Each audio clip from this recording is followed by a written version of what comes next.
Tap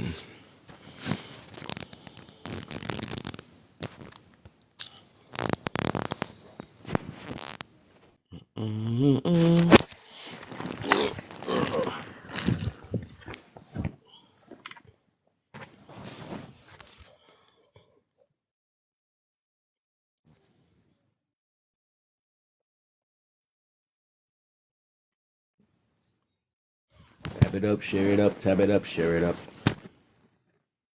Tap it up, share it up, tap it up, share it up. That's what she said.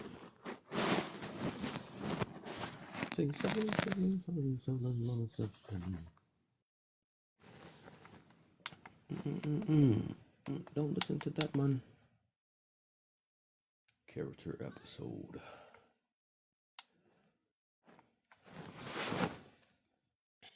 Yo, what's the deal? AJ.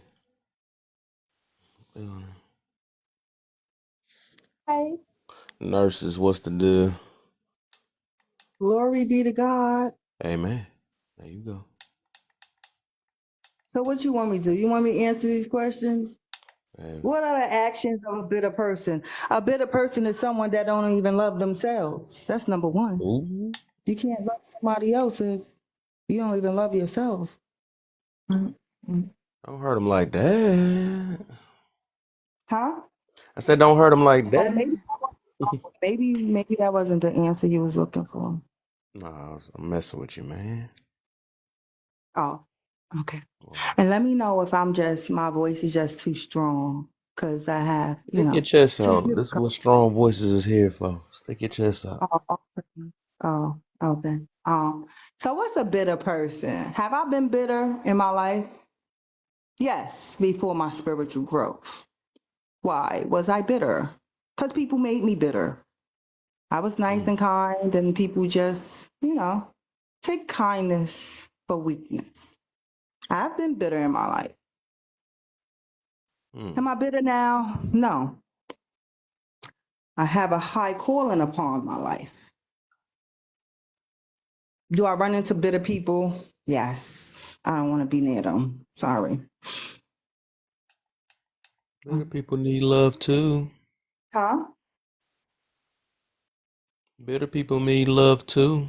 They sure do. God said, keep your enemies close and love thy neighbor as yourself. Okay, so how do we overcome bitter times? Number one, I'm highly spiritual.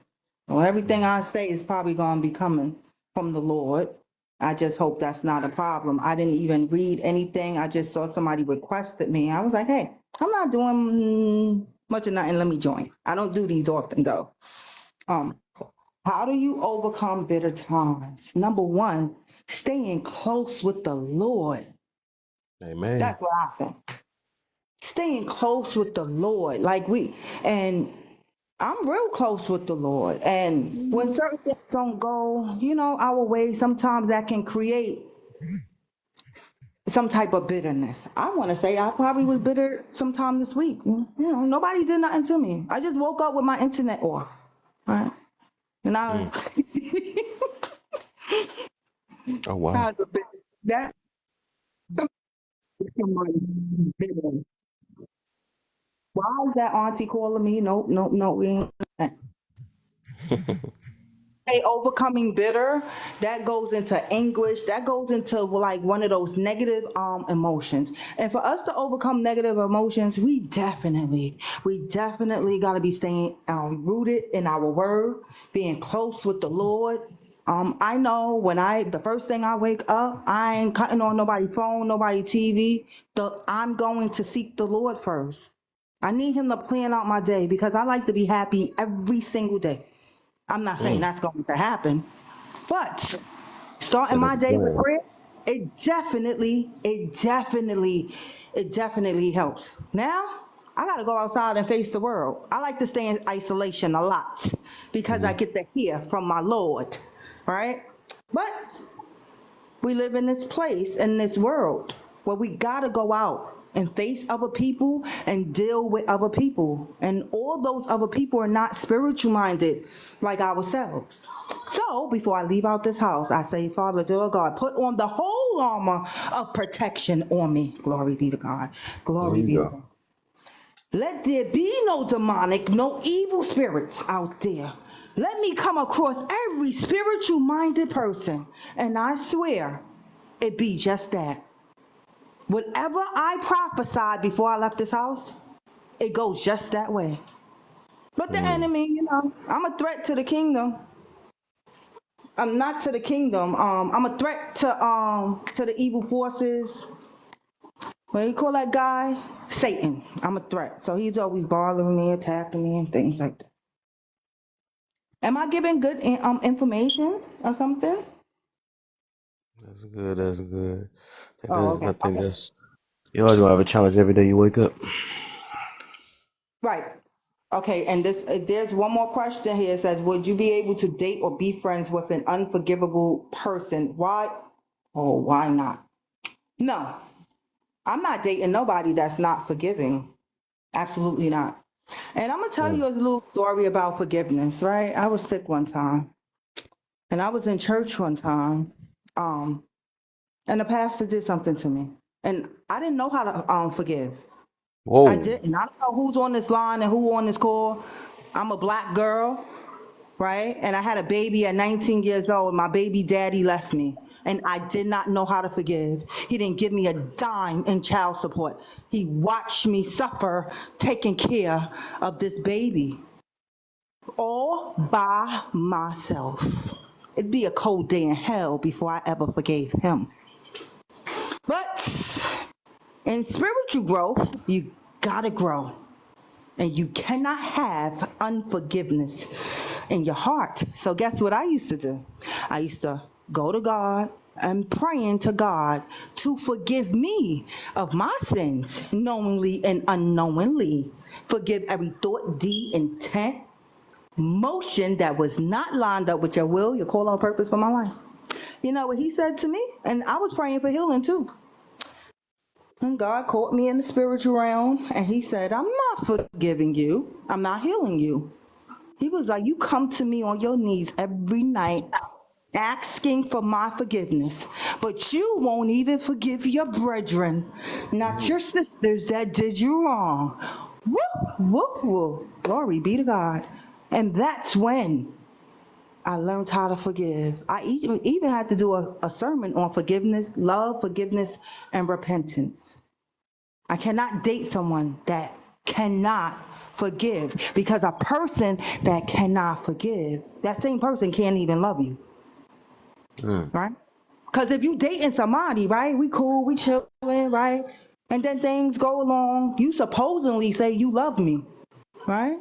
How about we just get married and we do the vows? Love you to death, do us part, right?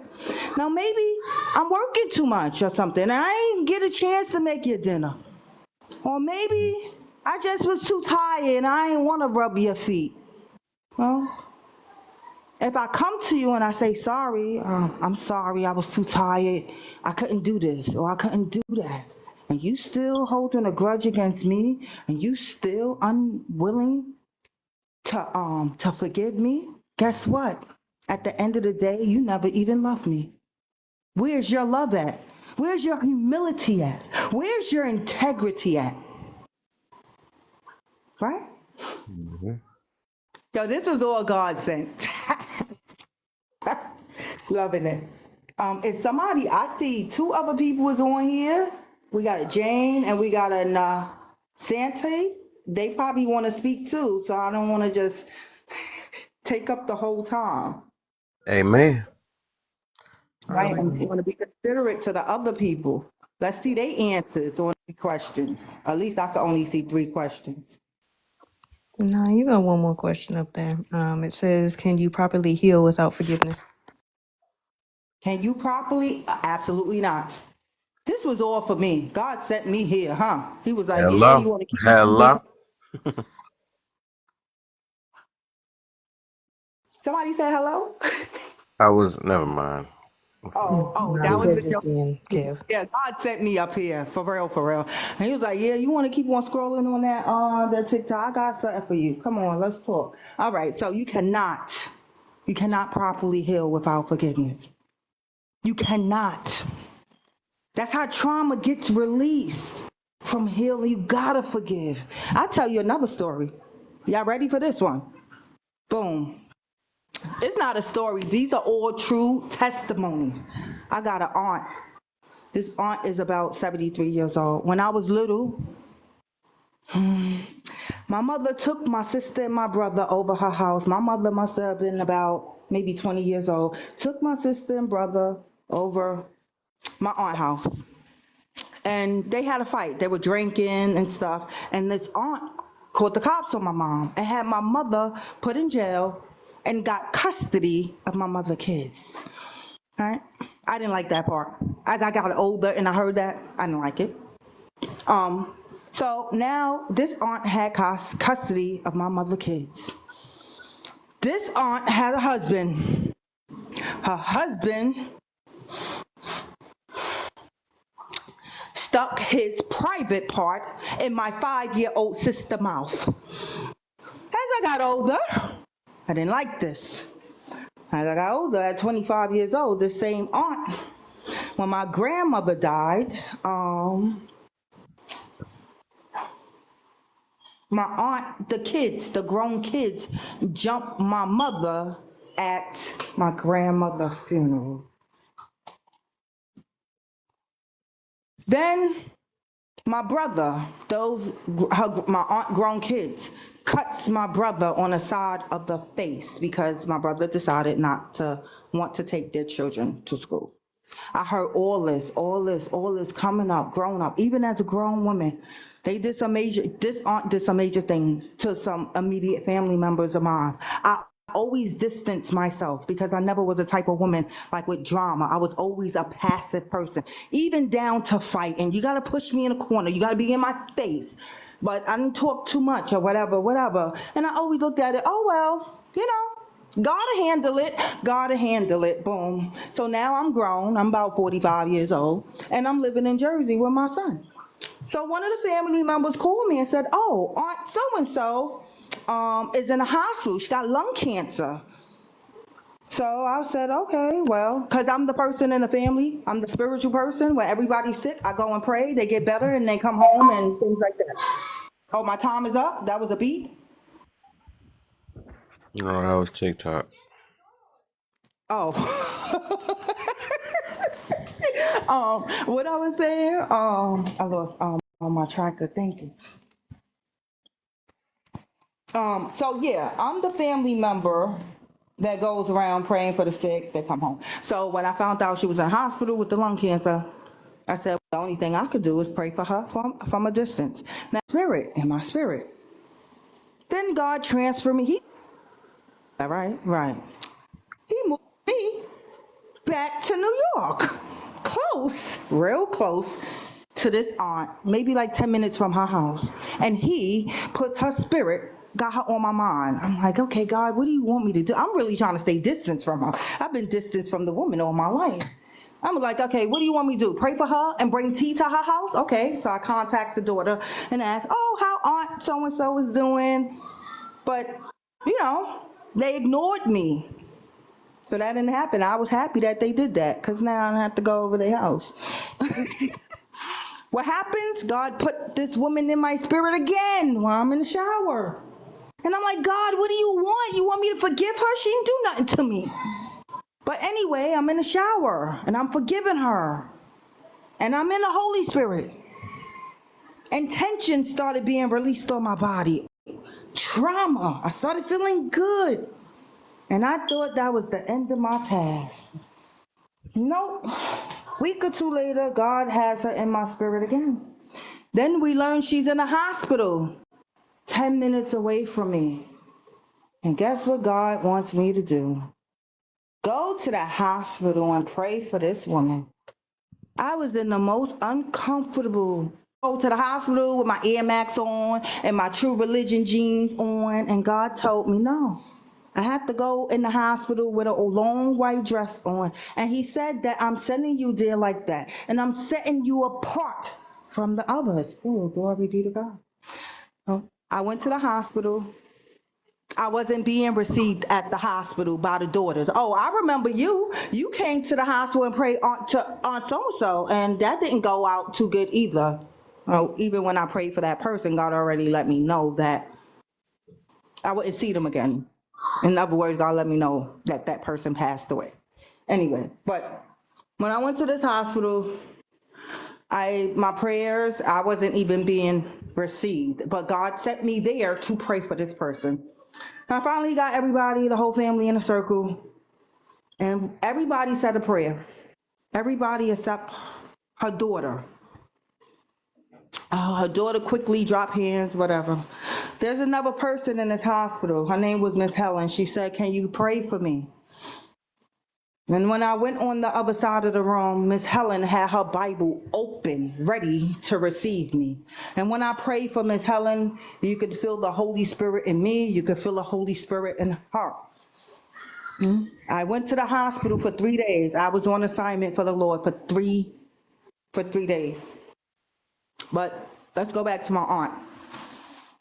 So that night, my prayers wasn't received. It wasn't manifest with my aunt. I go home. Because when I pray for people, my prayers always manifest. Always. They never be in vain. But this one was a hard one. So I go home and I pray to God. And I'm like, God, I'm repenting for my aunt. I'm standing in the gap for my aunt. Please show her mercy and grace. Do it for me. Do it on my behalf. And the Lord spoke. And he said, if I show her mercy and grace, will she praise my name? I don't know. I didn't even answer. I stepped back. I had to take a break somewhere. I went somewhere for 4 or 6 hours. I came back to the Lord and I prayed again. I said, please, God, please don't take my aunt. I prayed. I said, please don't take my aunt. And he came back. He spoke again. He said, she didn't forgive nobody. She didn't repent. She wasn't apologetic. I got to step away again. That wasn't a good time for me because I was wanting my Lord to do something, and he knows us better than anybody. After that, I continued to go to the hospital. That Saturday, Monday, and Tuesday, I prayed for my aunt. I prayed for the other lady, Miss Helen, about the same time. Who want to guess who went home on the third day? Miss Helen went home on the third day. Glory be to God. Glory be to God. Who's still in the hospital? My aunt. So the whole point of me telling you this story, it's so very important to forgive. When you forgive, you heal. You cannot heal without forgiveness. Nor you can, if you don't love the person, nor can you forgive. They go hand in hand. You have to be able to open your heart up to love in order to even to be able to forgive. And maybe somebody might agree that I'm wrong, but if I'm wrong, come on, let's debate. And no, I just hope I hope somebody learned something from me. Yeah, pretty much. Yeah, most definitely. So what did everybody think? I think it was a great story. I mean, a testimony. I mean, not story. Okay. I hope people got a lesson out of the situation. I mean, what I got out of this, um,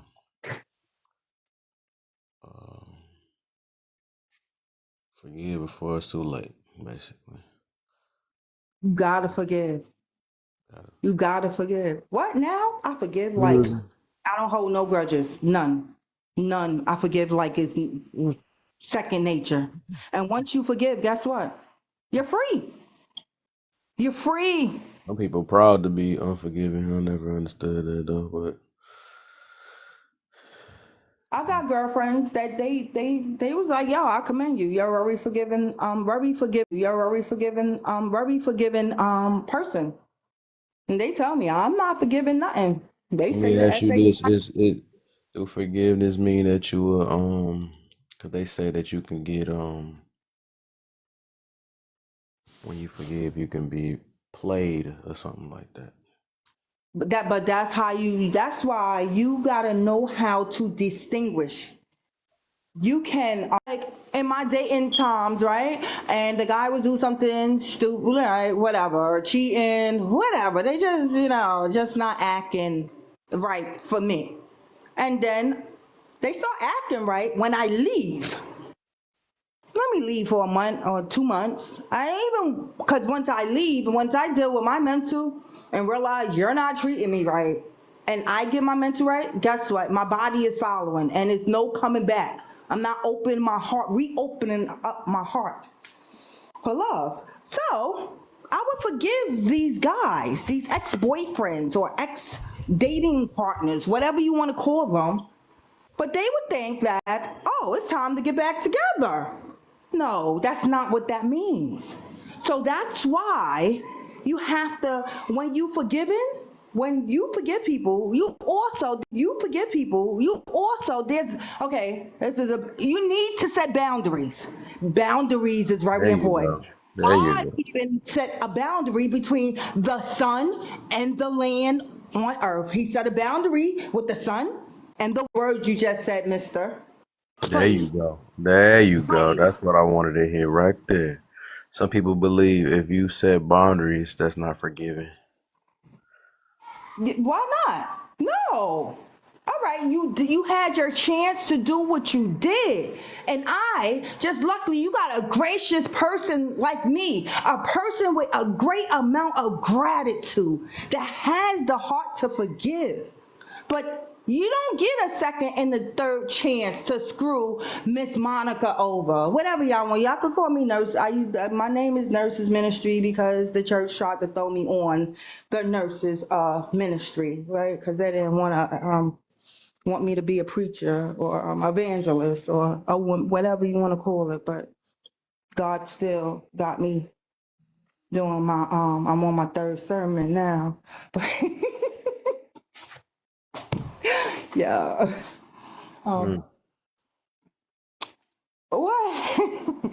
Yes. I mean, this don't have nothing to do with your life or whatever. But I just want to say, people when we're born into this world, other people have their expectations, their ideology, what we're supposed to be in life. And guess what? As we growing up, we run with it. We do that a lot. Not maybe not everybody, but a lot of us do.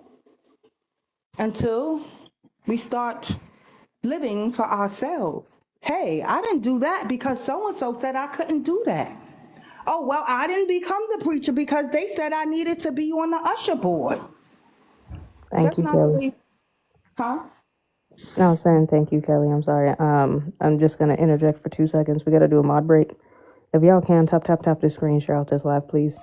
Feel free to give everybody a follow, and so on and so forth. If you like these conversations, you want to hear more of these conversations, make sure you go to Kev's page and go in to hit his link in the bio. Make sure you follow him on the YouTube, so you'll I don't find know. out I all the gotta past come back. conversations that we have, and so on and so forth. Those get updated. But if y'all can, please tap the screen, share the live. Please remember to be respectful at all times. It ain't that hard. Let's have a conversation. We're gonna throw it back over to Nurse. I'm gonna let her finish her thought. I'm sorry. I don't do too much interacting on TikTok. I usually just do my videos. I don't even be going on live. But I see these little Hey, rooms. nurse, everything is not towards you. It's a whole panel of people. So she doing a mod break that for everybody else that's not talking, so they can be able to do the taps. Because they do taps so they can get more people in the room. So yeah, Oh, that's I'm supposed to be tapping something. You if you want to, but other people in here too. So that she was trying to get everybody to tap so we can get more people in the room. Oh, okay. Yeah. Now, can somebody help me understand something?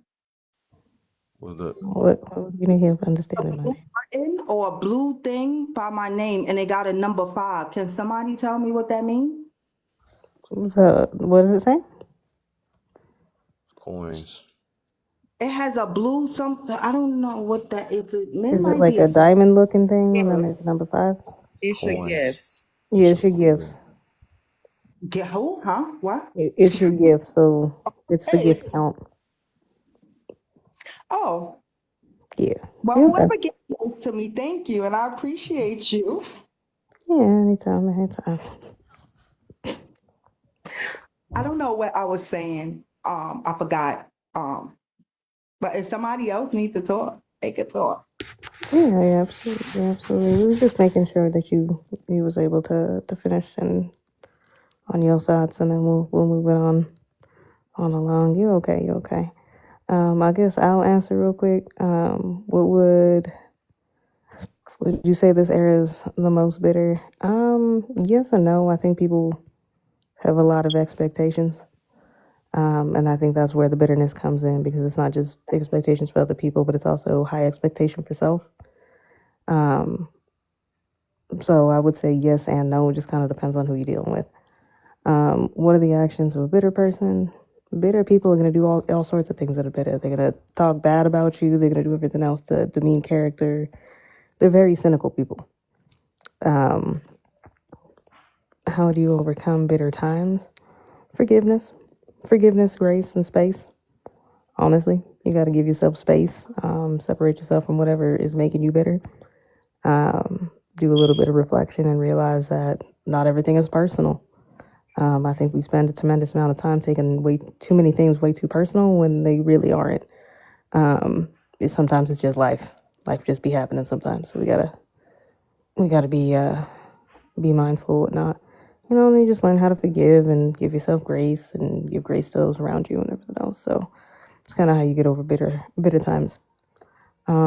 Would you be able to date or be friends with an unforgiving person? Why or why not? Probably not. Just because I don't like feeling like any little thing that I do can upset the balance of the friendship or feel like I have to walk on eggshells. I refuse to do that. I'm not going to do that. So if that's the case and if that's the kind of friendship you want, you can kick rocks. I really don't care. Um, and can you probably heal without forgiveness? No, I think the biggest problem, the reason why people don't forgive is one, everybody only assumes you have to forgive the person that hurt you, but you also have to forgive yourself. The reason why most people don't forgive themselves or don't know how to forgive themselves is because that high expectation. How could I fall for that? You got to learn how to forgive yourself and give yourself grace. You're a human being at the end of the day. And I think at the end of the day, we forget that. We keep trying to be superheroes. Whether you're Right. trying to be a super mom, you're trying to be that super, daughter, brother, father, whatever. You got to learn how Mhm. to understand that you're human. You're going to make mistakes and it's okay. So, no, you absolutely cannot heal without forgiveness. Mhm. But if y'all can keep tapping the screen, thanks so much. Let's try to get some more of these shares out. If y'all want to know how to share this out to a lot more people, hold down Kev's little box and then just start sending it to your friends. Let's get these shares up and so on and so forth. We're gonna shift on over to Jane. How you doing, my dear? Hey AJ, hey Kev, hey cousin, What's up? hey John. What's up, What's up, everybody? baby? Hi. Shoot, let me see.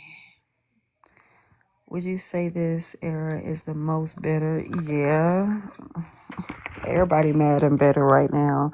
I would say it's the most bitter. I think the last generation is the most bitter.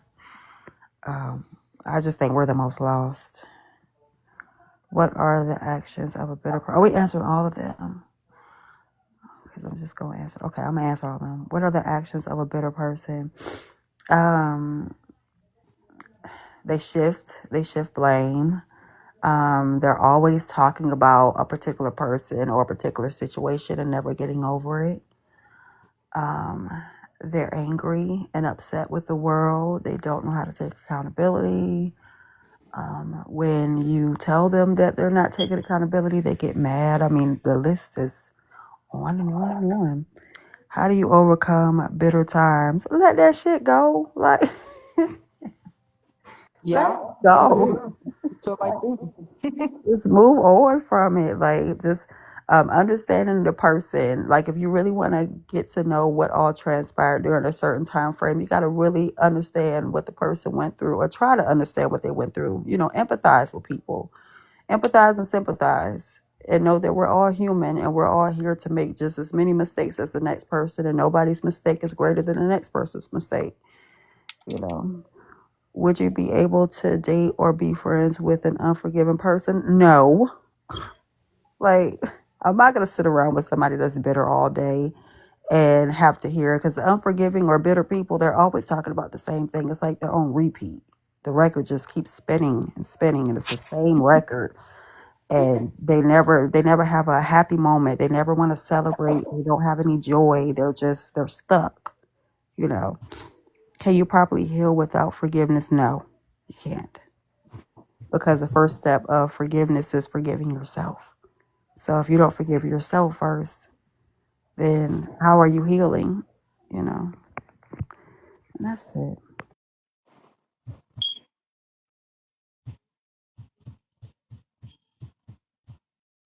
I could talk. She finished talking.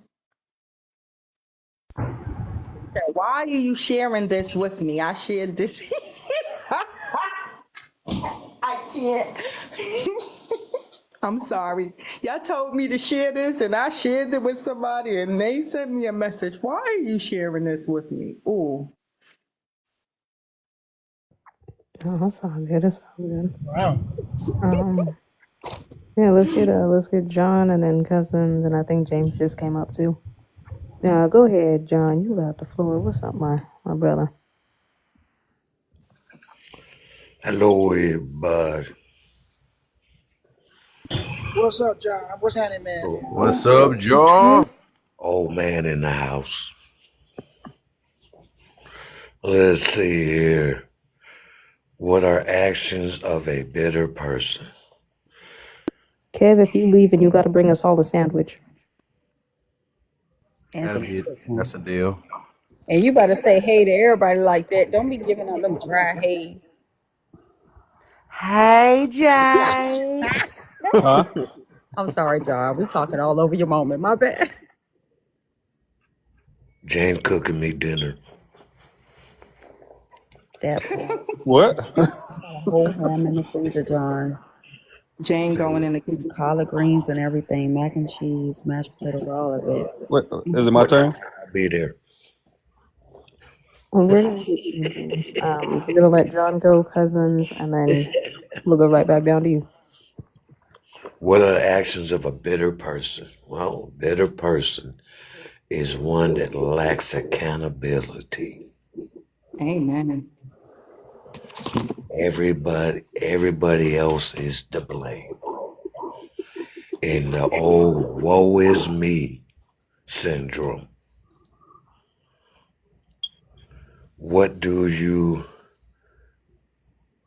How do you overcome bitter times? Move on. You ain't gonna get no better till you move on. Would you be able to date? Hell no. I'm not even gonna finish that one. I'm just gonna leave it like that. Can you properly heal without forgiveness? Well, the great thing about forgiveness is you got to forgive yourself for allowing that other person to hurt you Mm, because you play a part in it. mm, You stuck around too long. mm. I'm just gonna make it short, sweet, and simple and wait for my food from Miss Jane.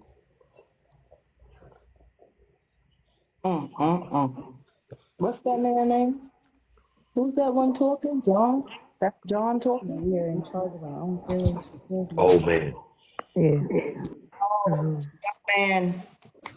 all right, John. All right. Better people play PlayStation. That ain't a shot at nobody. That's just a shot at Quit Kev. it. It's Mr. John, can you Wait a repeat that minute. No, last? no, no. Say what you say. I said bitter people play PlayStation. Damn. You I gotta went mess with there. that a little bit, just a little bit. Oh man, I play PlayStation. But we gonna keep Well, going. well, well. We gonna Matter of keep. fact, babe, turn the game on. But we gonna go ahead and go to cousins, and then Cousin. we'll You get better James go. right after. What's Y'all, if happening? y'all ain't following John, make sure you following John. Keep tapping the screen, share the love. What can I do for you, nurses? I'm sorry. Hey, cousin. What's up, panel? What's happening, everybody? Hey, Hope everybody hey. good. Yeah, we at the cookout, and it's late night and cold. Period. You know what I mean? We got that bonfire going though. We about to heat it up. Don't even trip. Yep.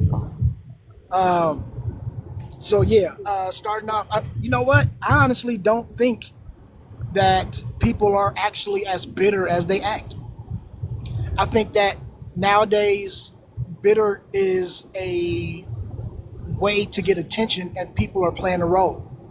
Yeah. Like when everybody get in the huddle.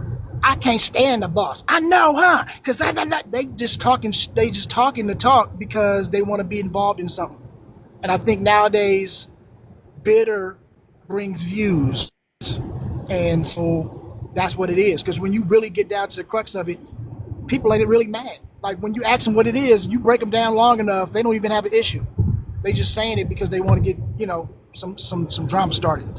So that's my little controversial take on that. Anyway, what are the actions of a bitter person? And I think that a true bitter person, like everyone has been saying, I don't think that anybody is wrong. Just to add to it or summarize, I think it's just basically a person that looks to cause waves. They look to cause problems because they themselves live in a problem, and they want every misery loves company. That's the old saying. So a bitter person is that person that is always trying to make drama on purpose, and you know what that is. So it has so many faces, but I think that's the root of it. Because if you're not bitter, you're always trying to make things better. So I think that's the best way I can describe that. Would you, unforgivable person? If they unforgivable, I can't mess with them. That's all that is to it. In any way, shape, or form, I can't work with them, can't be around them, can't talk to them. I can be cordial, but that's about it. You just get human respect, and that's all you get from me. So that's that one. As far as the forgiveness is concerned, I was always taught that we can't forgive. Forgiveness is not for us. That's something that the Most High does. We don't have that power. But what we do, we can forgive ourselves, because forgiveness is for us. That's a personal thing. And usually what that is because when people does something bad to you, it is usually you projecting what you feel is bad, right? You have made that, like whatever they did or how they made you feel, you took that as a bad thing because you thought they were being vindictive, you thought they were being evil, you thought they were trying to hurt you, blah, blah, blah, blah, blah. The forgiveness comes from understanding that people make mistakes and are human, and you got to take people for who they are, and that's just people. And then you say to yourself, you know what? I'm not going to take what you did as a bad thing to me. I'm just going to take that as a lesson. And once you do that, now, like someone said earlier, you don't go back and mess with them, right? If they did something that you know is wrong, you're not going to get the boundary gets set where, okay, I don't deal with that person. But the forgiveness is, and I think John said it too, it is understanding that your part that you played in letting that happen, right? Letting that affect you. So you forgive yourself so that you can move on. If you don't forgive yourself, it is impossible to move on. So I would, that's how I would explain that. That's all I got. For sure, for sure. I love it. I love it. All right, James, it is all you, sir. How you doing? Hey, how's it going? How's everybody doing? We doing good. We doing good. I don't take no offense to my PlayStation comment. I just do that to mess with Kelly. Now Calm we on the down. game right now. It's all good. All right, so let's see here. Would you say this era is the most bitter? I'm probably gonna say no to that. I'm thinking it's probably probably my generation's the most bitter because they had to come up in red pill culture, and you see all the stuff that stirred up. What are the actions of a bitter person? They disassociate from whatever it was they're bitter about. Like, I retired out of the Army, but I actually initially tried to get into the Air Force, and when they wouldn't accept me, it was like, well, I didn't want to do that anyway. Like, who wants to do that? That's where all the soft people go. Or my homegirl, she was in nursing school, but she couldn't get the concept of if it's 4 grams of this medicine and 30 ounces of fluid, like the medical math, she couldn't get that. So when they kicked her out, she acted like being a paramedic was the best thing ever, and that she never wanted to do that anyway. So, or single people that don't want to be single, they say they do it by choice. I think that's what bitter people do. How do you overcome bitter times? you gotta self-reflect, and you gotta look at what you did to end up in that situation. Like when I wasn't accepted, or actually I'll use the nursing example. When she didn't pass the test, I mean, like, go get some tutoring, relearn it, play with the concept, and come back and give it a second attempt. That's really all you can do is overcome. Would you be able to date or be friends with an unforgivable person? Why or why not? I could say yes, because I'm unforgivable in certain things. Like, just, I'm trying to get better about that. But if you cross me, like, we'll never be cool again. Like, that's just how I am. So yeah, I could definitely date somebody on the same page. And can you properly heal without forgiveness? No, I don't think so. It was sometimes I thought I popped my kids a little too hard when they was little, and I still think about it sometimes. Like, man, you shouldn't have hit his leg that hard. And they forgive me for it, but I still feel bad, for doing it. Like, it's just that awkward moment in the shower. At least you ain't cut them. Huh? I said, at least you didn't cut them. Yeah, at least I ain't cut them. I got cut at 9 years old. I got stood in the corner for 12 hours and then held down and cut with a butcher knife. Okay? It's Yeah, I'm glad I ain't do that. But they forgave me for it, and I still feel bad for it. yeah. I do just want to remind everybody this is TikTok, so please, this is the internet. Be very careful on what you do. Decide you want to share with people because the trolls be out. It's the internet. It's not a safe place. Just saying. But yeah, I'm sorry, James. I didn't mean to cut you off. Continue, sir. I'm sorry. No, that was it. I mean, I was just answering the question. I love it. I love it. Tax, what's up, my dear? Hey, how are you? Hello, everybody on the panel. Hey, hey. I'm gonna let you rip on So, I would say bitter people, their goal is to destroy any and everything, right? They destroy moves, they destroy relationships, everything. I've noticed that they jump from live to live, right? Because it's like they're looking for something to say or do in the wrong, right? They project things on you, they hold grudges, et cetera, et cetera. I don't want to be around those type of people. I don't have time for it. How do you overcome bitter times? I would say people would have to like really, really look at themselves and analyze their experiences, right? In order for them to come out of it. And some people never do. Like, I'm like, how do you go through life with this one experience that you have and you just carry it through your life? Don't you feel heavy? Ain't you tired? Let's see. Would you be able to date or be friends? No, I don't want to be friends with anyone that hold grudges and things like that. It's clear that they don't have an understanding, nor do they have grace. So no, I wouldn't. Can you properly heal without forgiveness? I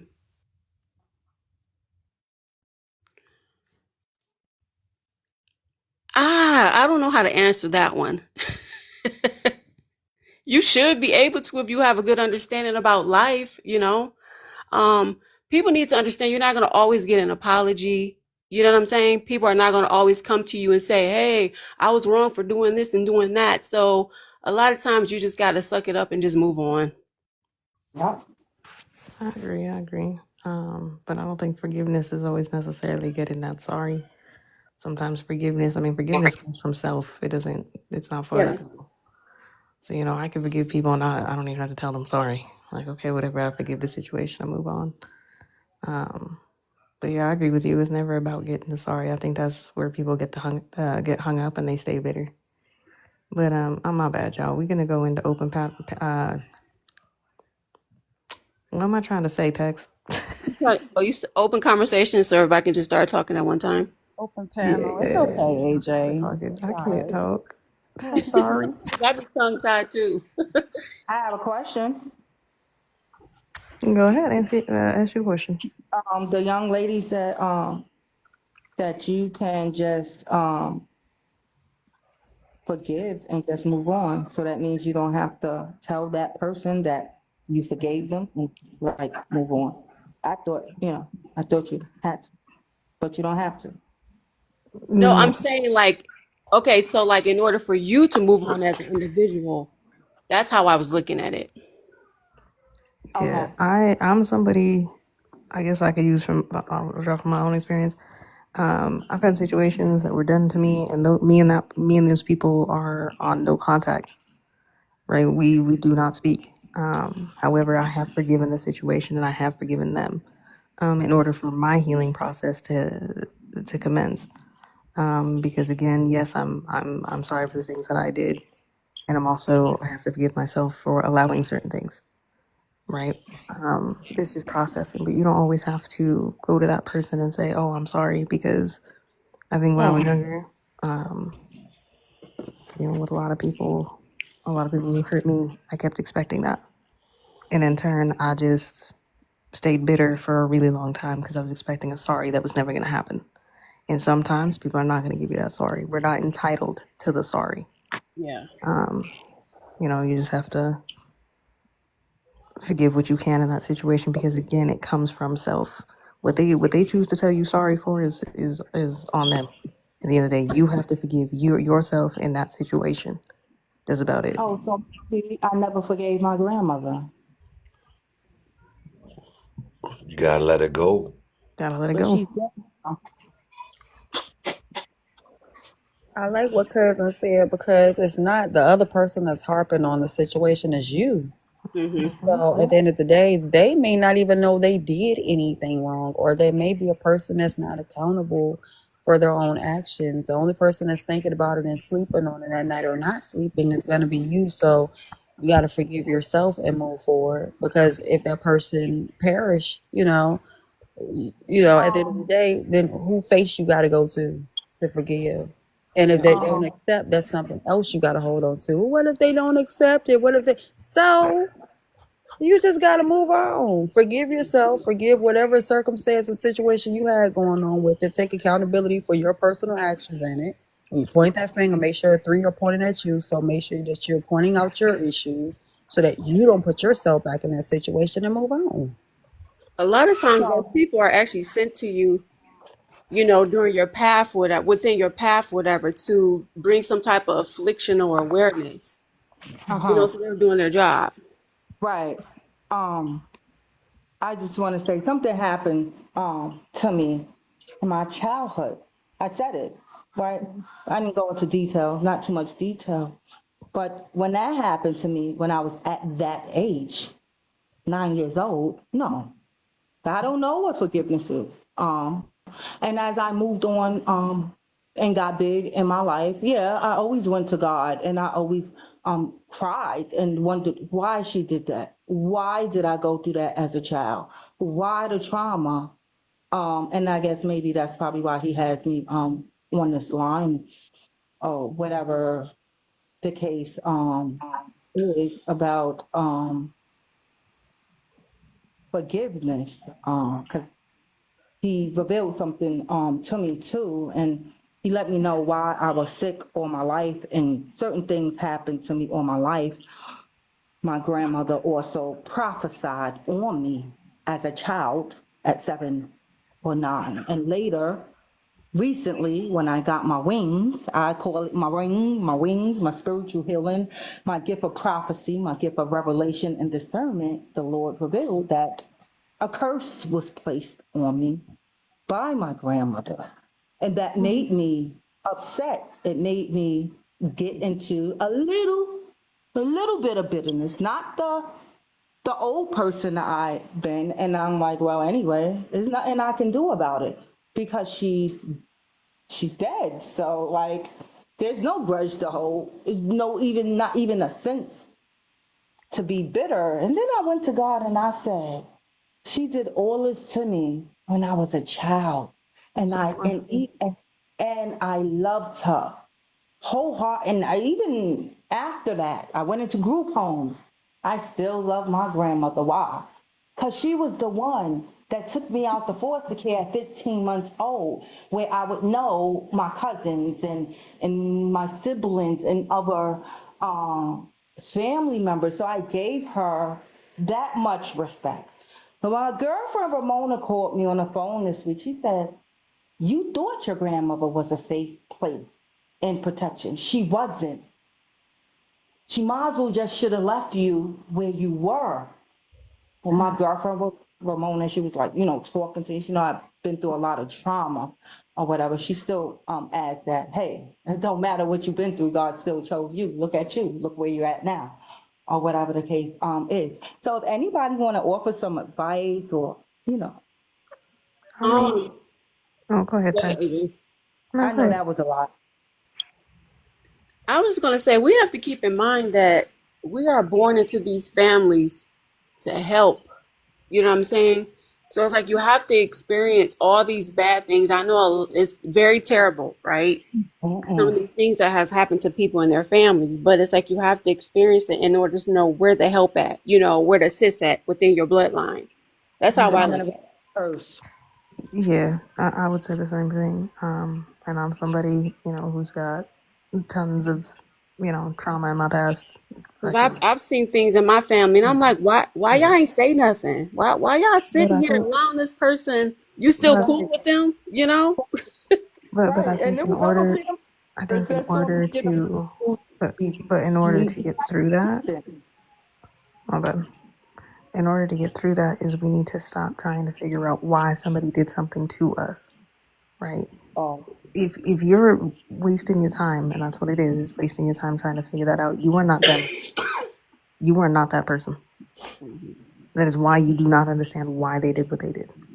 At the end of the day, it has nothing to do with you. What they chose to do, why they chose to do it, so on and so forth. It wasn't any. A lot of the time, that could have been a projection, something that they felt, something that didn't even make any damn sense. Okay, it is what it is. At the end of the day, you have to let it go. You have to move forward when you're ready to, right? When you're ready to look at it and be like, you know what? I learned my lesson. I learned whatever lesson. I'm gonna forgive myself, especially when you're a child, because again, we hold ourselves up to high expectations. We think, well, I was a child, I shouldn't have let that affect me. I was a child, but yet it does, and that's okay. It's okay to take that breath and feel that, but you gotta let it go. The longer you hold on to it, the longer you're holding on to all these things. It doesn't matter whether or not you're bitter about it, whether or not you hate that person, so on and so forth. At the end of the day, you're the one drowning, holding on to everything. You gotta Yeah. let it go.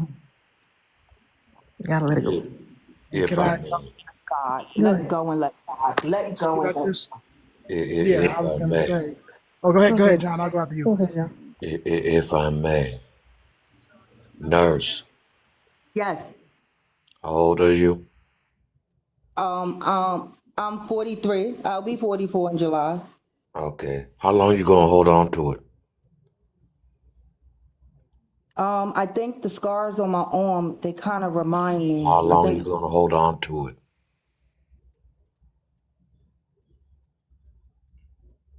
Listen to how I'm asking the question. The longer you hold on to it, you are blocking your own blessings. but how do I like? Let it Okay, go. like it's not my fault. My mind goes back there and think about that. Okay, but you cannot say, I love God, I serve God, and won't let go.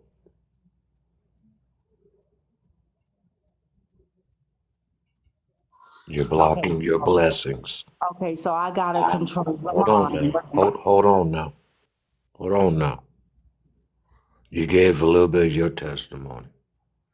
Kevin knows my testimony. Jane knows. Jane knows my testimony. No saint knows my testimony. Cousin knows my testimony. My mother gave me up at 3 days old. Sorry. I'm not. I'm a walking testimony now. Amen. When are you going to become that walking testimony? Now. Then let it go. Now. You gotta let go of the pain to be a walking testimony. You can't have no tone in your voice of bitterness of what happened.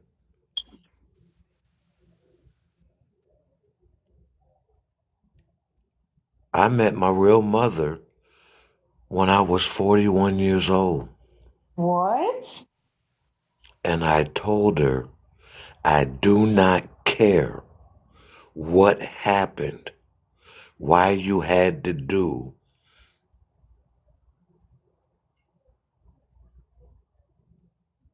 I told her, I forgive you, I love you, let's move forward. I said that to my mother. My mother left me at 8 months old. That's how I ended Okay, up but with my dad. my mother didn't even give me my name.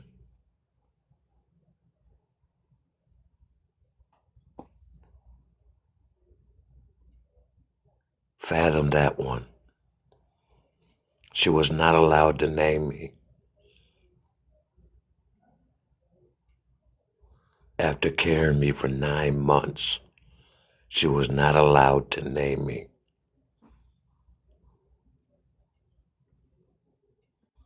My mother just turned 80 in June. Glory be to I've God. been blessed to be a part of her life and vice versa. I'm 61. This is why I say I am the old man. Once you tell people you forgive them, or you tell God, please forgive them, that is a sign of letting go.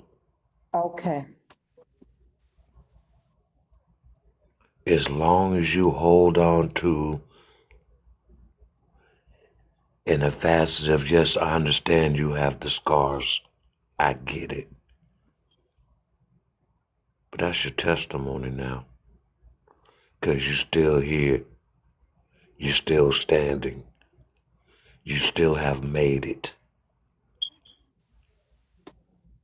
I knew God sent me on this particular TikTok program, or I don't know what y'all call it, or whatever it's called. But It's a before TikTok platform. yeah, this is the part I didn't never be on this part. I I understand. got a particular name they have for this part. I understand. Um, But the thing I need you to understand, and that what everyone's trying to tell you, they're trying to tell you from a place of love. They feel for you. They hurt for you. But you're forgetting the most key factor. God carried you through the storm. Google thank you, Jesus. footprint, Thank you, Jesus. and you will see a picture of a man and a ghost figure of Jesus walking along the beach, having a conversation. And in that, man asked Jesus, how come you allowed me to go through everything I've been through? The lowest points in my life. Jesus tells him to look behind him. There's only one set of footprints. Jesus tells him, through those most difficult times in your life, I carried you. Those are Amen. my footprints, not yours.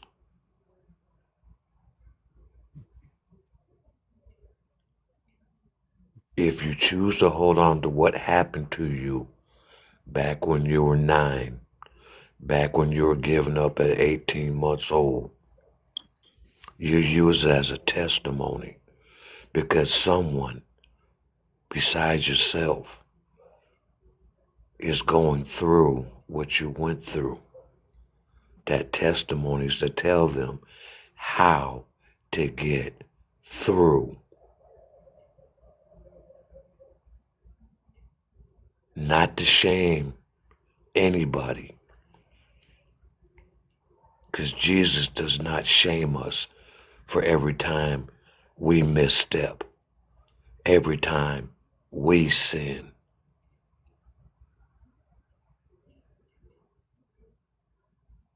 Can't do it. No matter how bad it hurts. Can't do it. Shouldn't do it. Right. So I'm going to ask you, by the time you get off this live tonight, go in prayer and let it go. Absolutely. I just want to Because say, it's not doing you no good. I just want to add to what Unc is saying. Understand that it is a process, and it may sometimes these need to be revisited over and over again, and it's okay because it's like an onion. It's got layers to it. Hmm. Give yourself grace and just understanding. That's it. And Thank you. then know that you have faith that you're gonna be okay, and keep your faith in God and everything else. And you'll be okay. I promise you. Okay. It's I want to just gonna say take something. time. Can I add I something want to that too? Okay, Go let go ahead. Cousin say something, and then I want to say something. All right. I just, um, you know, I think at least a lot of the people I know on this panel, we have all went through some some real shit, in our lives, right? Especially younger. And the one is just a couple of things that I wanted to say. And one of them is understanding that to let go is easier said than done.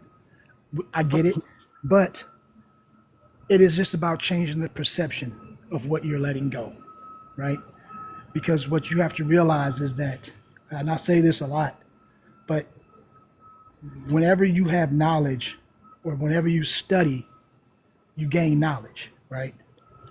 And Yes. then when you have some successes in your life, you gain confidence, right? But it's when you have failures and hardships, trials, tribulations, that's when you gain wisdom. That's the only time you gain wisdom. Okay? So when you have to go through things and when you are put to a test, that is not something to be ashamed of. And I think the reason why you can't let it go is because you still think that it's shameful. It is a badge of honor that you went through it and you're still on the other side smiling, right? That is something that now you have to say, okay, what's the lesson from this? Once you figure that out, and then you start looking for the lesson, now it becomes easy to let go because you understand that it's something that can benefit you. But until you understand that, it's always going to be hard to let something go or to forgive or anything like that, right? You have to realize and change that perception that this is not, it may have been a bad thing at the time, but it is not. So my analogy, and then I'll rest. The analogy is, I don't know if you've ever known of a Damascus knife. If you ever know what that is, it is No. so it's a knife blade, and in that blade is a whole bunch of imperfections, little swivels and lines and different colors and all of this Oh, stuff you that's talking in. about one of the knives you flip out? Well, That no, spring out? it could be a chef knife. It could be, in the kitchen. But it's not like one shiny, nice color. It has all of these different marks, scars, quote unquote, right?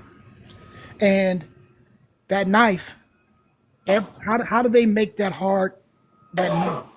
They have to beat it down with a hammer. They throw it in fire. They take it out the fire, drown it into some oil. Then they hit it again, beat it down some more, knock it around, beat it up, throw it back in the fire, burn it up some more, beat it up some more, beat it down, shape it, throw it back in the fire. All of this stuff, right? Then they come out, then they polish it. Chill, you about to get them girls going crazy. Chill. Look, Said beat it up too many times. yeah, you know what I'm saying? What she said. Beat it up And and then beat it up and beat beat it that all thing up. up and beat it up. Yeah. Period. And then Make it and then what hot. happens? Blood of Jesus. See? And then what happens? Right? He come back, they polish it. And when they polish it, what are they doing? They're scratching up the surface with the sandpaper. They're doing all of these other things to that would be what? Bad. They are damaging it every step of the way. But when it comes out, it is one of the hardest steels that you can have. And it's the sharpest because of the way that it's processed. And it has all of those marks. Cousin, It this do has sound a all little of those. nasty. I know, right? You said that And it hold come on. out hard as steel. It do. It do. Right, yeah. And guess what at the end though? Jesus. But guess what at the end though, Right right? at the end. It's marked, it's scarred. And so when you sit up here and talk about your scars are still the reminder, and that's the reason why you can't get over it, do you think that Damascus knife was like, well, man, maybe that time that I got put in the fire, and then that time that they was hitting you with that hammer, and then that time that I was getting in the fire again? No, that's the process to make that what it is now. So look at those scars that you got as like what John said, that testimony, right? Now, all jokes to the side, when you look at that scar, that should tell you how strong you are. It shouldn't bring you back to when you was weak. And that's where I want to land on that. Thank you so very, very much. I love you, cousins, but bro, you can't say That beat it was up a that many lot. times and then It have that got topic, bro. steamy. It got hot in here. Yeah. Kev brought it up. I'm blaming Kev. I just want to give like a little solution to you, nurses. But hold on, there ain't no solution yet. Because now Right. we got it steaming. We can get it steaming now. You ain't got to talk about it. Right. The solutions at the end when we're, You yeah. know what I'm saying? Not When the it's still Saturday coming night out. vibes. God damn. Kev Well, said we're it all. hot. You know, not We just trying to talk feverish, about Hey, it. but quit telling our secrets. We trying to talk making me about some feel good stuff. better. And y'all trying to get it back into the mouth Period. chicka wow wow. Chicka wow wow. All right. I'm Okay, let me sorry. stop because he got a whole fiance and I'm over here. Look, it's been 7 years. Nurses. I'm gonna say this, right? Because this is just everybody is gonna have their own solution because it's gonna be personal based. It's gonna be how you're gonna go throughout life and how you're gonna be able to forgive yourself. And like AJ said, cousin said, John said, it's a in tax. It's a time. It takes a lot of time, and sometimes it's an everyday effort, right? Because I grew up with a mother that she didn't harm. I never say she intentionally harmed me. She was harming herself, and that projected on her kids. It projected on everybody else in her life, and that's just what it was. But the moment that I wanted to forgive, I detached myself from having a connection of emotions. That was the first step. I did it at 12. I detached myself. When she cried, I cried. And then when I was going through therapy, it was like, oh, I'm not supposed to do that because that's her tears. That's not mine. It's okay for me to be happy and this person to sit in their stuff, right? And then I didn't want to hold on to her heavy burdens. And then I just finally let it go. And when I let it go, I stopped seeing myself as I'm your daughter. When I got grown, I started seeing her as you're who you are and I'm who I am. And I can't fault you for being human, for making human decisions and choices. Life is lessons and blessings, not mistakes, right? So with her life's lessons and choices that she made, I started seeing how she was growing up. like sitting back and talking to my grandmother and realizing who my grandmother was and my grandfather was, how they coddled certain situations, how she was an only child, how she didn't know how to share.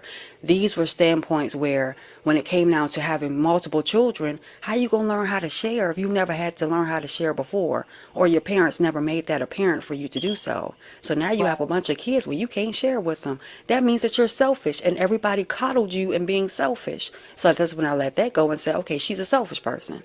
Then when I said, well, she wants somebody to chase all the time. She's a person that lies a lot, and she's comfortable in those lies, and nobody's corrected this person when she lied a lot. When I started doing that, I started losing the sense of being bitter behind everything that I thought she did to me, but really it was to herself. And she didn't know how to take accountability for her own stuff. So she just projected that everywhere else. So at the end of her life, which was 2 years ago on my son's birthday, she was reaching out to me. She didn't know my phone number. We haven't talked in years. I have forgiven her so long ago. Because at the end of the day, I had to forgive me. That's where that comes from. And I understood her. That's where that forgiveness comes from for her. So I told my brother as she was on her last days, I said, I don't want to speak to her. I'm okay, because at that point, I felt like I'm going to be drawn back in emotionally to a place where I've already healed from. And I'm in a whole different chapter in my life. What I'm going to tell her through somebody else, which is my brother, is that I love her and you will always forgiven because you're just as human as me. I'm not nobody's God. I can't make you see yourself for who you are, but I can remove myself, forgive me, and understand that you're just as human as me. And my mistakes are not greater or not less than the next person. That's when you'll be able to have the freedom of letting go. Because every single day that we wake up in sin. And God never says, you made that mistake. I don't know how I'm going to be able to forgive you when you did that. I don't know what I'm going to think about that. I might have to hold on to that for a couple of more weeks or a couple of more months or a couple of more years, because there's no time where God is. There's no clocks. You see what I'm saying? Automatically forgiven no matter what we do, as long as we repent. It's automatically forgiven. So at the end of the day, if we're forgiven, it may take us a little bit more time because we're human, but you gotta let it go for you so you can move forward. Open up those doors and those chapters and close those old books. The burdens when you are a child and somebody was raising you are not yours. They do not belong to you. They belong to people that were fully aware of what they were doing. Your life started when you had reason and concept, and that's what you have to understand. It's not your fault of what somebody else did. Thank you.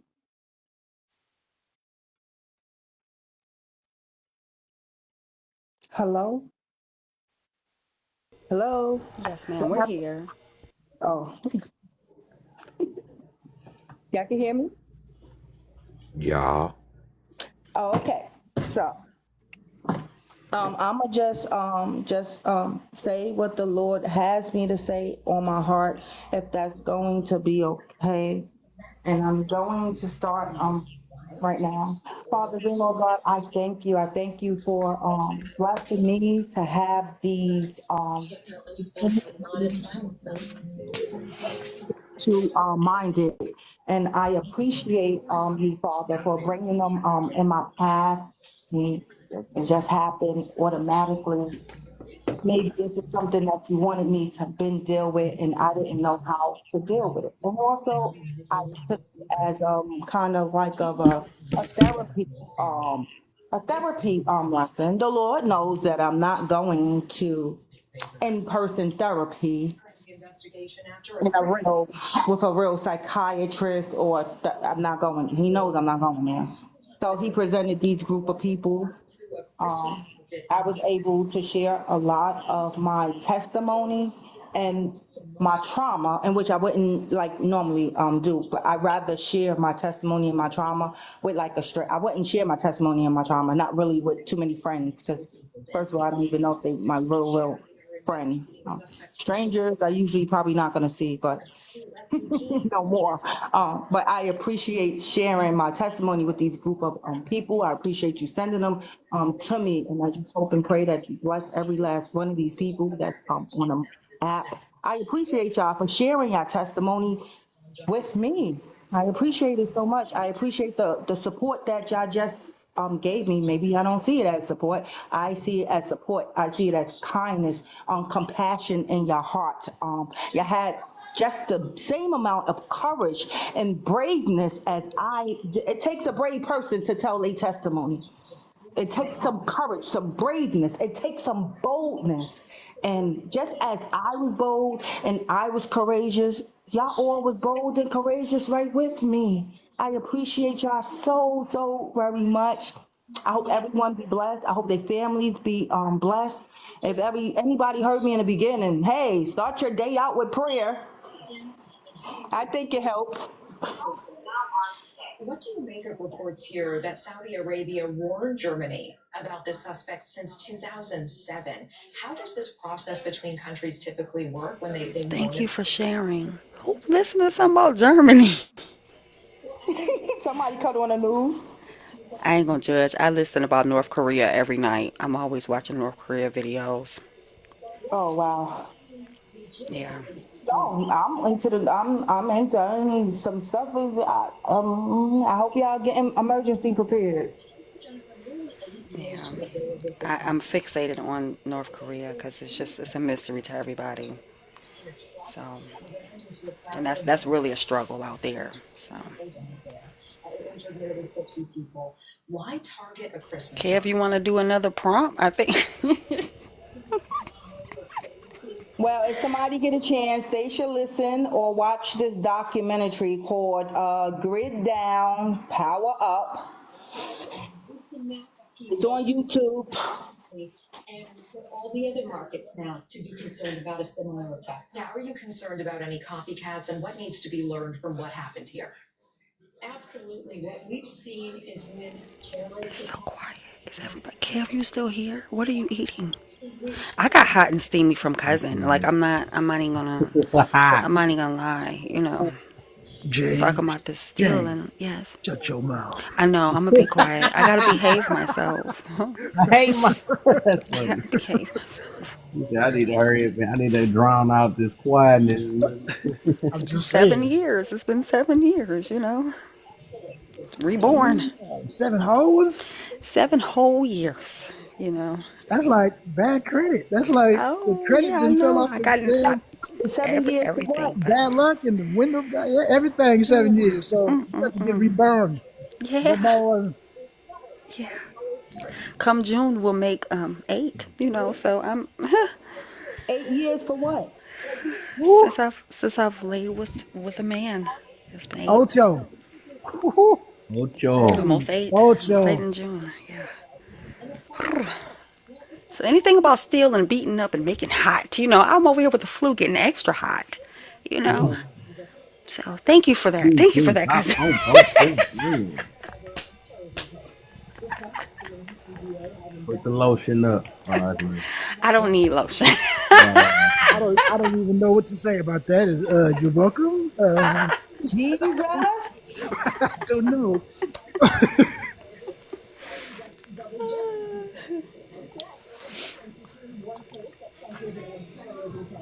Kev, did you want to answer your own questions? I got you. He over there playing the game. Uh-uh. He over So there yeah, playing the game. Hey, do I got a y'all question though. Y'all ever wonder why, like, when we use those type of words that talk about anything that's got to do with sensuality or sexual or whatever, it's always a violence to that. Like, have you ever tripped off how there's like beat it up and I'm gonna kill that, and how we talk as when we're talking about something that's supposed to be something that feels good, we always go with these dominating or guys like that, crazy right? words that are violent or whatever to describe it. Have you ever noticed that? Where do you think Yeah. that's from? Like, why do you think we start doing that? Oh no. Gotta stop saying things like this. I don't The know. devil. The devil from hell. Uh-uh. I don't know. Ordering it. You know what I'm saying? I'm gonna order that tonight. Be like, what? Guys talk like that. Beat it up. No, Yeah. because we had this discussion about like the toxic masculinity, right? Quote unquote. Right. And I was like, I think subliminally we are gearing ourselves to be this way and don't even realize it. Like when we talk as young men, everything is about I'm gonna smash, I'm gonna do this. Like it's all about dominance and violence, and so when we deal with women as an adult, there seems to be that animosity, even though it's not. Like we don't dislike women or anything else, but why is it that we describe it so badly? And I don't know who started that shit and when it started. I'll be trying to go back in history and find out like how words get started and stereotypes and things like that. Is what I do, but this is one of those things where I don't know where it started at. Like it's just it's a weird paradox because we now are getting penalized because we don't know how to talk to women. You know what I mean? Like men are rude and crass and all of this other stuff, and that is being looked down on. But yet, for centuries, that's been the way that we described everything. And even now, women describe it that way too. So, what do y'all think? Like, do y'all find that crazy, or is that something that you ever even thought about? It is crazy. Um, I ain't never that's thought true, about it though. but that's true. I had a boyfriend and I don't know, we grown here, right? So we were having sex and he decided to be on top of my back and force himself on me and had me crying while I'm saying, get off of me, get off of me, you're hurting me. He didn't get off of me. He kept doing whatever was in his mind. He kept doing whatever he was doing. And I was crying. I went home. I cried in his house at the door. I didn't want to go back to his house. He didn't even realize he did anything wrong to me. I had to text him the next morning and let him know. I had no power. I had no control over my own damn body. Well, you said that was your boyfriend, Yeah, he was my boyfriend. We were dating. so you don't think that he? Uh, Never mind. We were having sex prior to that. Before that, he didn't do that to me. Mm, that's scary right there. He probably thought that no meant yes, because that's how some relationships are. But I didn't say no one time. Right. And like that's one of those things too, where we start talking about the dangers of corn, right? And I'm saying that for the TikTok purposes, so you know what it means. But just change the letter, you'll get it. But like, there's this thing where Oh, people porn. believe, yeah, people believe people believe that is what women want. It is like, yo, nobody that shit is not real life. That's not how you do it, players. But yet, you have young kids, young dudes, man, they will look at that and they think, yeah, I'm just about to do this. And I mean, it's detrimental because in a lot of cases, women don't say stuff, you know? They don't say anything. Like they'll just, like you just said, I didn't say anything until later or afterwards or whatever. Meanwhile, this dude really thinks that he just did something. He probably went to his partner and was like, yeah, I tore it up last night. Yeah, you really, you know what I mean? Like this, and it's just this weird, stupid I didn't go back to his thing. house no more. I wouldn't go close to him. Um, After a while, we got back together. I forgave him and stuff. Again, that was something I held against him, a grudge or whatever. Like the guy, he was saying that you have to know when to get out. You have to know when enough is enough and get out. Something of that nature. Um, he was saying. So I know Monica. When Monica had enough, she's going to leave. And when I had enough of the abuse, that wasn't, he used to say little stuff to me and call me like a drama queen and you not all that spiritual. And okay, well, I'm not all that spiritual. Well, I'm gonna leave and I'm gonna get all that spiritual. Well, And that's what I did. I say this as a solo performer 24 days out of the month in the corn industry. It is all acting. Every minute is acting. Mm. When you think something is,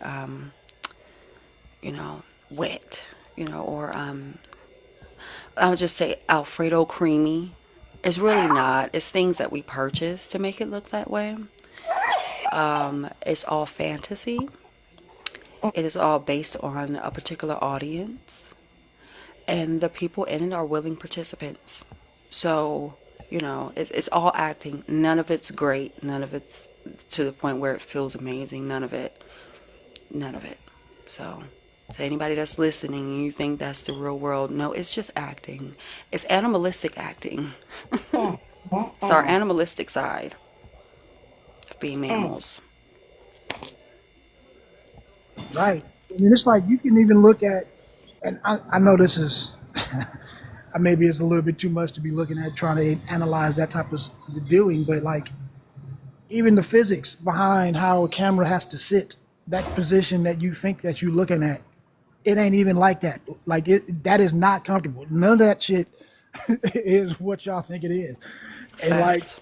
and Facts. people just take this thinking like, yeah, you know what I'm gonna do? I'm gonna grab her neck. I'm gonna move her around. I'm gonna prepare and press it. Like, no, you got to. This is not gonna work out for you in real life. So It's we definitely need to not. we need to like analyze that shit, man. But it's like this and a lot of other things we've just been silently or like perpetuating for decades and decades and decades, and it's like we don't even realize how damaging it is, you know. And some of the stuff that we complain about, but then this is the same thing that we perpetuate, and it's just like this circle, this hamster wheel. We're never gonna get out of it because I don't even know if we realize that's what we're doing. Mm. Let's not get out of it soon. I still need people to come over and subscribe to me. I don't want to lose. I don't want to lose those that pay my bills. Well, you know that was the discussion, so it ain't going nowhere. It's gonna always be here. Facts. Facts. Yeah, but I agree. Yeah, those positions are very uncomfortable, and nothing about it is real at all. Even with the favorites, it's nothing that's real. And if it seems to be real, there's probably some type of substance involved to make them even more relaxed. I don't take substances. However, if I was ever coupled with someone or want somebody on a show, whatever the case may have you, which will never happen. I love being a solo act. It would probably have to take for me to take a substance. That's why I would never want to do something like that. Because once you get that deep in, I mean, that's just it. Can't really do much else. So, and we primarily hate it. It's just good money.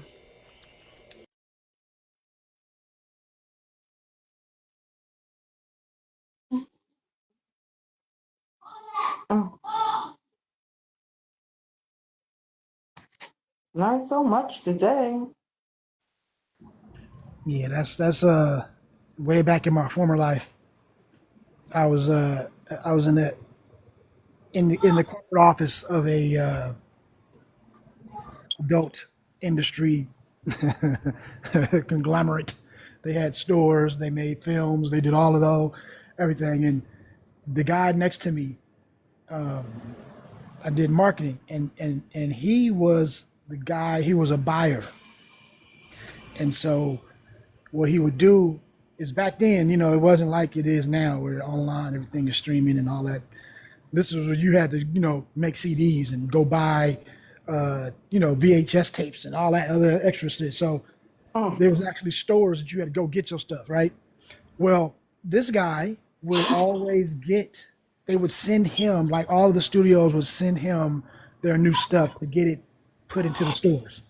So he would have to review it to make sure that there was nothing illegal in there or something like that, right? So he had to, he got to go through, and he in his little desk, his little cube, he has like, 5 VHS players and all of these TVs, and they're all going at the same time, and he's just constantly putting in new tapes, checking it, right, to see if there's any underage or checking all this other stuff. So I'm sitting here, and mind you, when I got the job, I didn't know exactly the extent of what they did. And so Mm. I'm sitting here, and all I keep hearing is the noises of the tapes. And I'm sitting here like, yo, does this dude know that he at work? You know what I mean? Like, I'm thinking he about to get fired. This dude is straight playing hardcore on his job. What?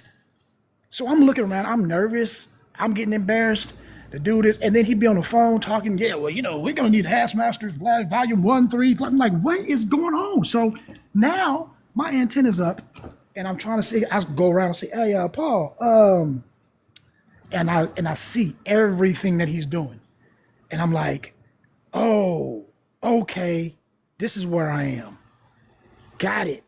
And from that moment on, the whole the whole scene changed. Like the wool, it was almost like the Matrix, the sheet just dropped. And everybody that walked in there, all of those girls that was walking in there, I said, oh my God, these are actresses. I didn't even know it. I thought that was a secretary. Oh my God. I thought this was this. No. And it was, the rabbit hole was so crazy because, like she said, the drug, the paraphernalia use is rampant.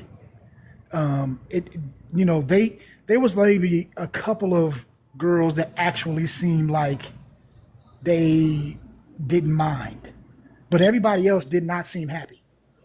You know what I mean? Like they put that front on, but they were walking around looking like shells. Like it was like really like no souls in that motherfucker. Like, and I was like, it makes great money, but I couldn't take it. I had to cut. I couldn't do that. I'm like, this is not this environment. And I'm not even in the industry like that, but just that environment every day, all day. And then the conversations they were having, I'm like, oh, hell no. Right. So that's just, Like, yeah. cousin, the first time I talked about it with anybody was with my best friend. He's a male. I've been knowing him since the third grade, right? Well, all my friendships they're long friendships. And I told him, like, after I worked like the first few months, I was like, I just feel like I just sold my soul. And he was like, why would you say that you make really good money? And I'm like, no, you don't understand the type of conversations you have to have, or the type of aura that you have to put on, or even like going outside. And like, I got approached at Barnes and Noble, and I always wear like a disguise. I always put on wigs when I go online, a ton of makeup, you know, certain clothes or whatever the case may have you. And then when I go outside, I'm sweatpants, sweatshirt, no wig, sunglasses, no makeup. And I still got approached in Barnes and Noble, and the guy was like, you read? And it's so shocking, what I'm saying, being approached, because it's like, I don't act like any of that online, that what you think I am. And why would you think that you could just approach me that way? You know what I'm saying? I'm very recluse, but I have to act like I'm an extrovert online. Like I go out and I party and I do all this other stuff, and I don't do anything. You know what I mean? So at one point it was just like, I don't think I could continue to do it, because it's like, it really makes you feel like you're losing a lot of you. You know what I mean? Mm. It really does. So I slowed down on as much as I stream, but I used to be a streamer like every day. I got so intoxicated with the money that was coming in. It was just like, this is so easy, right in front of my computer. I don't have to go nowhere, and I already know how to talk like this. And my husband's the one that turned me on to it, as far as like being on the phone, because he had his fetishes and things of that nature, and I didn't want him to go and seek it elsewhere. So I became a phone actress first. And then once he wasn't well mentally anymore, I was like, oh, I'm going to get into streaming. And to make, nobody else was giving me $3,000-$4,000 a day just to sit there and stream for 21 hours. Nobody was going to do that at a regular job. That was like, oh, I could send my kids to college. But now I think about it like, wow, I'm in places now on the internet that I know that my kids are going to find out one day. And that's something that I don't think I could ever get over that. I got family members that I found out. And that's embarrassing. And it was all just a thought of, I need this money, because what other job am I going to do? What else am I going to have? I got fired from the bank. What am I going to do now? You know what I'm saying? How am I going to take care of 4 kids and a sick husband? You know what I'm saying? So it's a lot of things I have to forgive myself for in the near future. And if my kids want to be successful, I'm going to have to wear a mask. I can't be the parent that's being seen, or go up on stage and help them with their accolades. I don't want them to recognize me when they get older and they have their success. I don't want to be that. I'm not going to be the Tina Knowles. Nobody's going to know who I am if my kids ever want to, be something successful and show themselves as far as like in the public. being a public image or anything. I can't, now I have to forfeit that. So that's why choices, you have to make wise choices in life. And when you make selfish choices and selfish decisions, selfish consequences come along. And consequences in general, just have to take it. But the industry is a demonic place to be in. Mm-hmm. That's why Beyonce is falling. What'd you say? I didn't That's hear what why you the said. stars are falling. Oh, the stars fall. Yeah. Well, the higher they go, the harder they fall. Like that's part of it. Everything everything don't stay in the sky. It got to come down eventually. So Darkness is coming to the light. you know, I was gonna say though, do you think that you're gonna have to have that conversation with your kids? Because I think like Yep. at some point it is better to understand what is going on rather than let them find out some other kind of way and then it's embarrassing. Because it's not embarrassing, it's look, I had to feed you.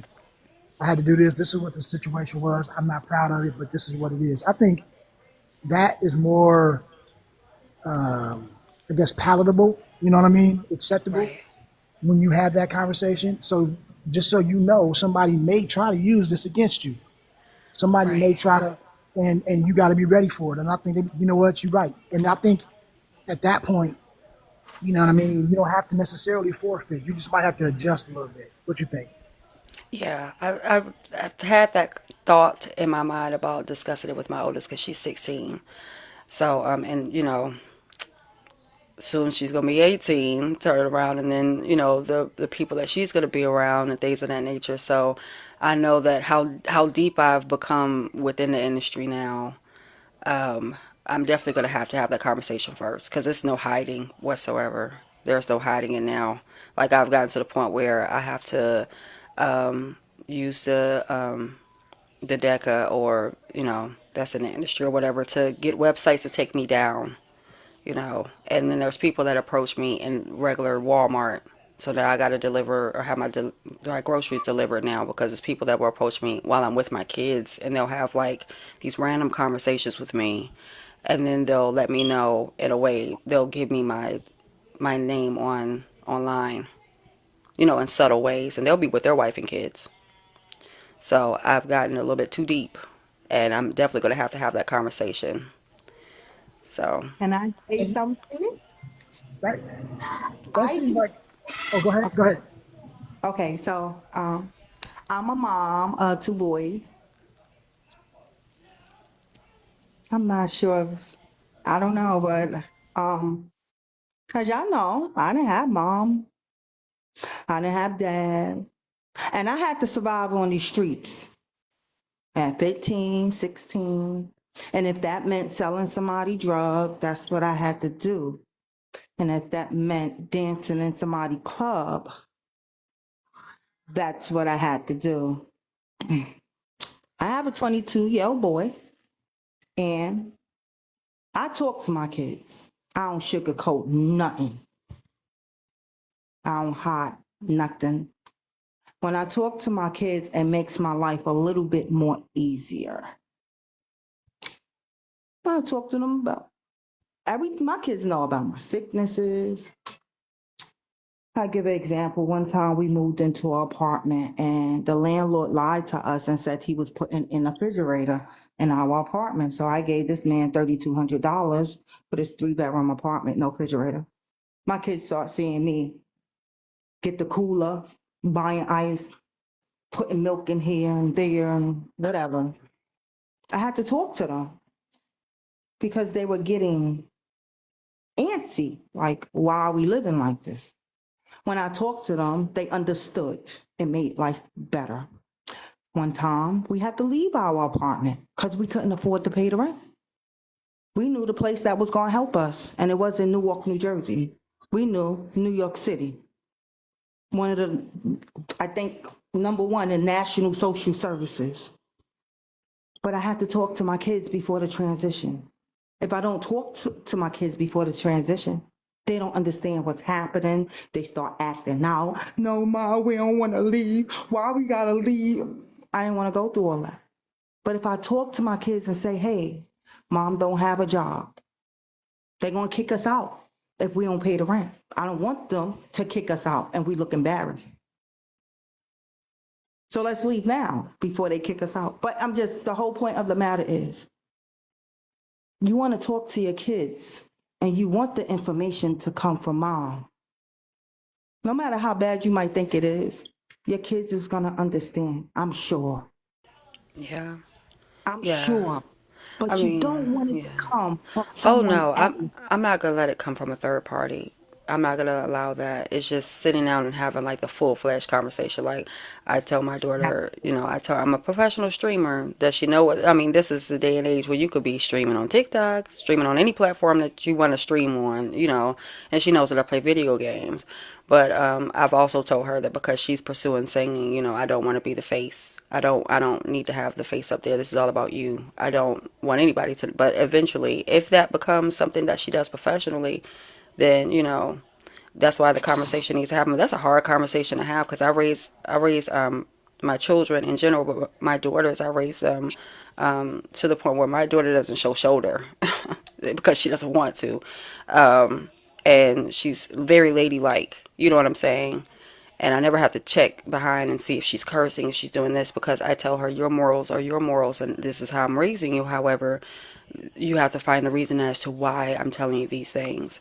You know what I'm saying? But I don't sugarcoat. I know that my kids know I'm totally different from who they are. We're all different people in the house. We're not all the same. But that's going to be a hard discussion to have because, yeah, how I present myself to my children and what I do online is two different things. You know what I'm saying? Right. I So they think, don't they will probably never see me in that light as far as when I do have a discussion. She's probably gonna be like, "What? and, Huh?" and here's the confusion, right? Because I think this is a problem with the moral conversations. Like when we grew up, old school, morals came from primarily religion or, and what you were taught. And we never knew why. It was just, that's what you don't do. This is how you do. This is a man. This is lady. This is how you be ladylike. This is how you be a gentleman. This is blah. But nobody ever told you why, right? Nowadays, we are in an information age where these motherfuckers want to know why. And if you don't have a good answer, now it makes that information not valid. And I think that's why everybody is bucking the system because nobody has a reason why. Most people are just saying shit that they heard, right? So when we say, hey, you know what? It's bad morals to be online streaming and showing your body. Why? Why is that morally bad? And I'm safe. I'm in my house. Nobody is doing nothing. And that's it.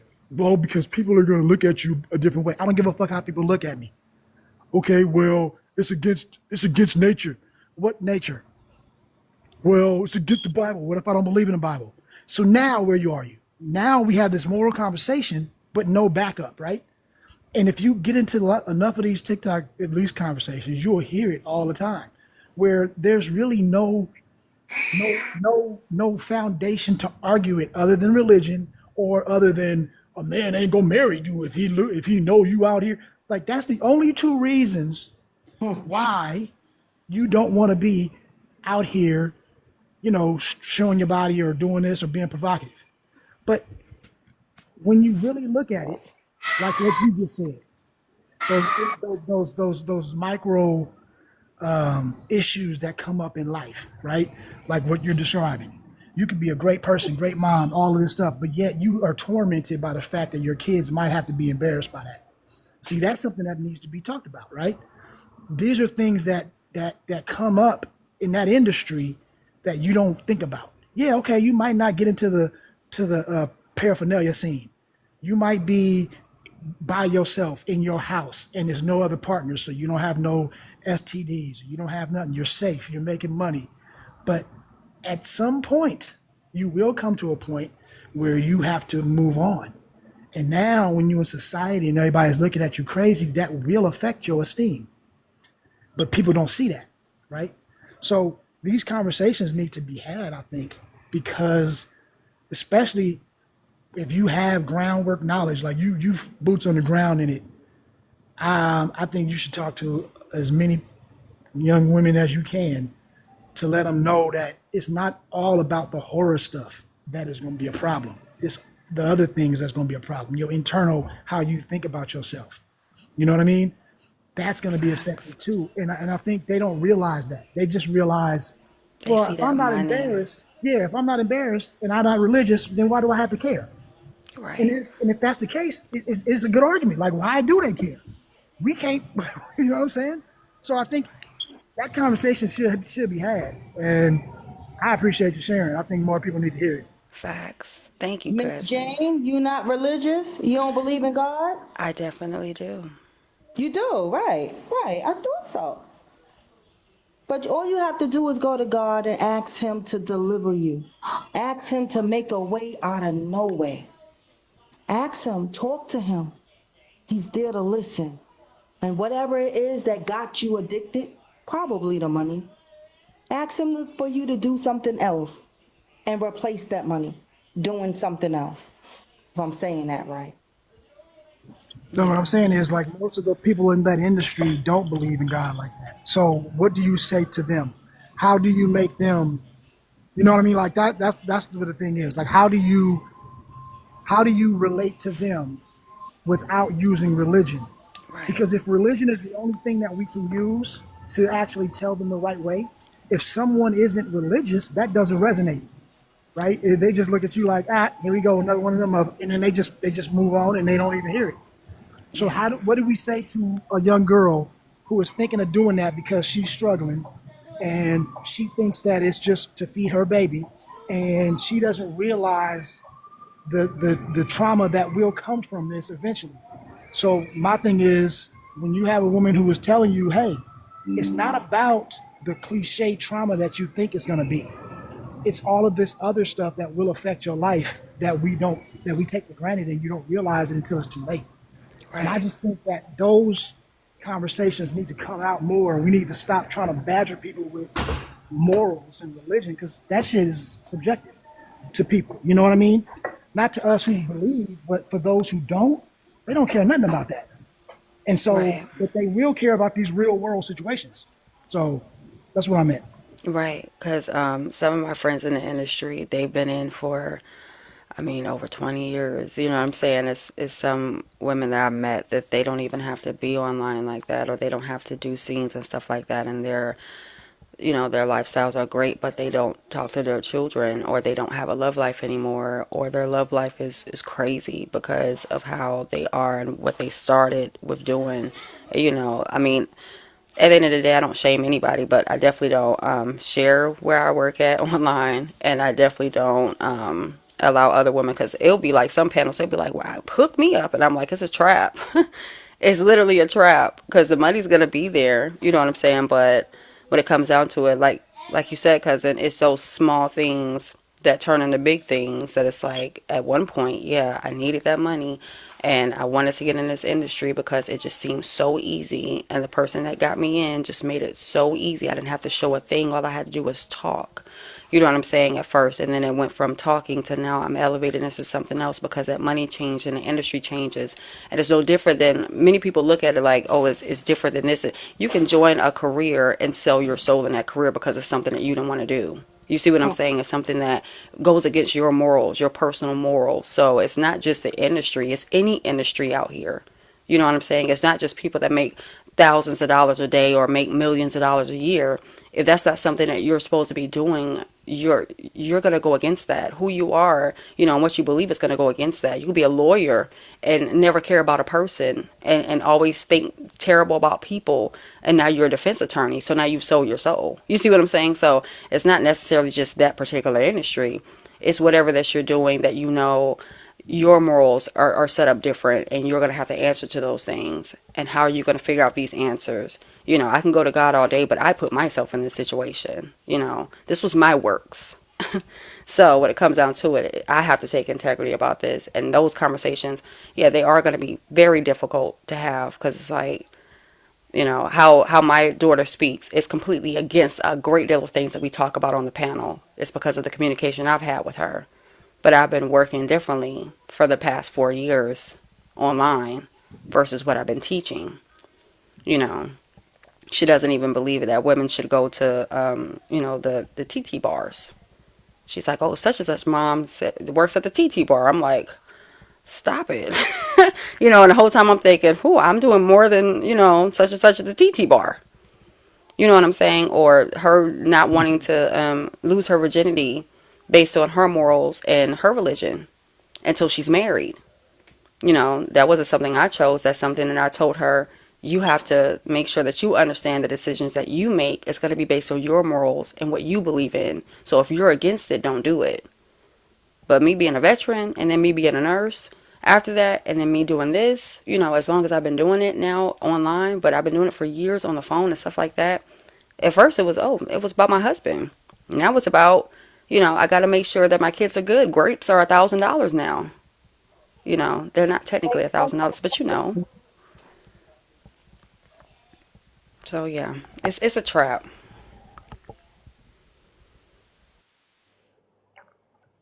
And what I've noticed too is that everyone believes that they're mentally stronger than what they are, right? That's the delusion of man, I guess. And when I say that, I mean everybody, men and women. We all think, oh, it ain't gonna happen to me. I got this. Yeah, it happened to you. Yeah, you think that you got it all together, and next thing you know, you be talking that same shit. Like, damn, it's one thing into another, and then because we're habitual people. We are a social creature, and we are habitual, and our brain forms around certain habits that we deem successful. So if anything happens in our lives and we do it and it comes to us as, okay, that was a successful thing to do for, survival, we will continue to do that. And then we will start to justify it internally. And then what happens? Well, I can make a little bit more money if I just up the ante a little bit. Yeah, I did it before. It wasn't that bad. Cool. Next thing you know, it keeps going and it keeps building and it keeps building. And then you strong-minded motherfucker all of a sudden is in the same position like, damn. So it just, it's a telltale sign. It's only a few people who can actually cut that off, like, and really not be affected. You know what I mean? But most people, that ain't gonna happen. So Next thing you know, you on a plane to Dubai because it wasn't that bad from what the other girl told you. right. Then after that, then you're doing, the twosies. You're going out there and now the camera's in your face because that gives you a little bit more and then you do it less time, So, yeah, but that's how the girls get caught up, the IG models and stuff like that. And then all of a sudden they're on OF and from there they start taking those flights because the money's better. And when you're in survival mode, you start buying things in survival mode. Once you know what I'm saying, once you reach the point where you could buy your first house, like some people, that's what they join. I want to buy my first house. These are girls, 20, 19 I want to buy my first house because I've never lived in my own house. You know what I'm saying? I've always bunked on somebody's couch or I never had a good childhood. They get their first house. Now you got to pay those bills in that first house. Now you got to pay mortgage and lights and water and gas. And then you got to fill that house up with things. And then after that, you want to go out for the summer. You want to go take a trip like all the rest of the girls are taking trips. And you want to be able to make money while you sleep. You know what I'm saying? And it's a never-ending cycle. Because who else is going to give you that amount of money? And then after that, it's like you're everywhere. I have ads now in places I never asked for an ad. Your face is everywhere. You know what I'm saying? You get caught up and then it's like, well, what else can I do? You go to college, you join another profession, somebody's going to see you in that profession. Somebody's going to know you. Somebody's going to say, oh, I remember you from such and such. Was your name such and such? And then now all of a sudden the whole company's pulling up pictures. So certain things you just can't run from. In that industry, you cannot run from it. They even, remember it was the video girls back in the day. You know what I'm saying? Like the video girls, and it was Mimi and all of them. And they're pulling up pictures of them when they was in videos. Back then that was a soft corn. Right. Like I come from, I had nightclubs. And so, my dad and they started back in the 70s. And so when I grew up, That's what we kind of knew, you know. And so the club business is similar, albeit not, you know, in that way. It is debauchery at its finest. You know what I'm saying? And it is basically making a way. You know, I used to be like, I was my whole town's wingman. Like, do you know how many men I hooked up with women or, you know, made connections that they would never have made if they would not have came to my spot, you know? And so it was and when you start to see the paraphernalia, the alcohol, how that works, you see these women coming in to the point where I had a whole security staff that would just walk out women to the parking lot because they would either get assaulted or something on the way out because of that, you mixing alcohol with all of this stuff, right? You start to see every day how this stuff is affecting your community and just how you see your people start to deteriorate. Then you start saying to yourself, but damn, I'm making grands every night. Like I can't look away. But then, like you said, money come fast, you start spending it fast. I'm getting my couches handmade. I'm getting, you know what I mean? I got the little penthouse spot. I got the whole, you know, you couldn't tell me nothing. I got all the toys. I'm out here. We got, you know, and I want to continue that, but I still see the damage that it's causing. And now I'm sitting here like, okay, how can I pivot and still make this money? I can't, right? Unless I'm gonna do something else, I'm gonna do it. You know what I mean? I'm gonna do something illegal or, you know, and no one gives us the way how to turn that money into something, you know, like an industry or something like that. So I had to end up saying eventually, like, you know what? I gotta walk away. I gotta cut my losses, and I gotta, you know, bring myself back to earth. And hey, it was fun while it lasted, but I'm gonna sell it. I'm gonna walk away because it is a mental toll that it takes. And I tell people this all the time, and people don't understand it because they're still in that struggle mentality. When you want money or you can't. Hell no, ain't no way I would have walked away with that. You gotta get that money. That's because you don't have that money. And when you have the money, the problems become different. And now you start dealing with your soul. And that shit, you can't pay that off. You know? And it's just one of those things where I don't think anybody would understand that until they get into that position.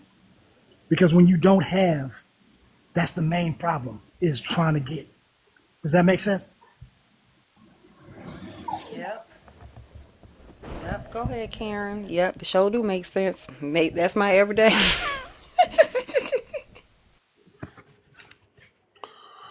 Do you just want me to answer the prompts? Hey man, after the prompts or whatever you feel, brother. Whatever you want to deal with. I'll go through the prompts and see what conversation comes from that. What are the actions of a bitter person? The actions of a bitter person is someone who's dissatisfied with their life, so they are going to push their emotions and feelings off on other people as a way to feel secure about themselves. How do you overcome bitter times? I was actually talking to someone else just a little bit ago about this. Like, I've learned to see all of my shortcomings as gifts in my life. And I'm most grateful for the shortcomings in my life because they've molded me into the person I am today. And so the way that I overcome those shortcomings is I feel like everything happens in our life for a reason. And like when certain people, certain things come into our life, it was sort of fated upon us. Not always, but oftentimes. And so whenever I'm in a situation, I ask myself, what can I learn from this situation? What got me here? Um, what do I have to do to overcome this? And I take what I can from it and then move on. Because I've found that by allowing myself to be anchored in my past, that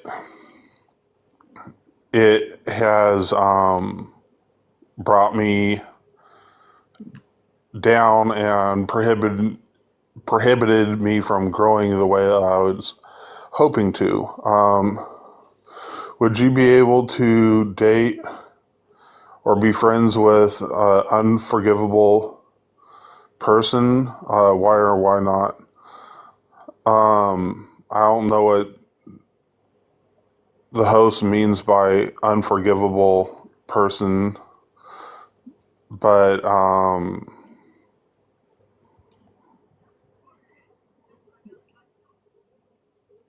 possibly not. I like, is the unforgivable person a person that is unwilling to forgive, or they've done some unspeakable thing and I think it's both. So you can take it both ways and see how that goes.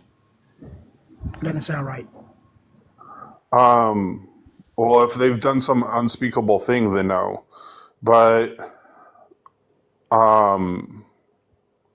I'd say no both ways, because if they are unwilling to forgive you for something, they're just going to hold it over your head and never let you live it down. And if they do something that's unforgivable, it's going to be almost impossible for you to feel safe and secure around them, emotionally or physically. Can you uh,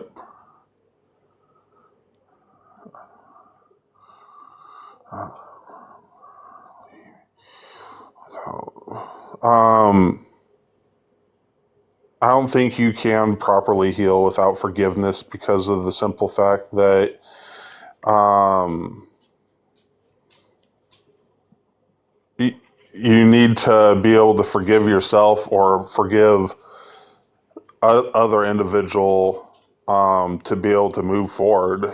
If not, you're basically holding on to things, and it's going to prohibit you from moving forward. It's going to be like an anchor. A ship's not going to be able to really move anywhere if their anchor's drawn. So, yeah, with that, I land my plane.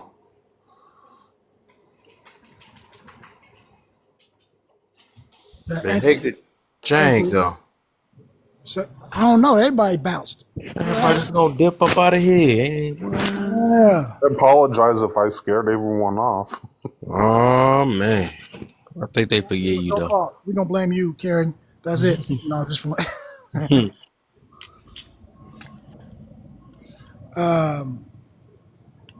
the anchor was a good analogy. I like that. So, what's your viewpoint on the other things I was saying?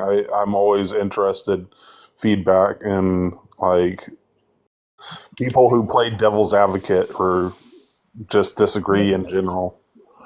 Honestly, though, you said everything that we said earlier, so I wouldn't disagree at all. I think the biggest thing that people have a misconception about is the forgiveness. You know, people think that it's forgiving is for somebody else, but really it's about yourself. And so that's one of the biggest things I think when we do these subjects.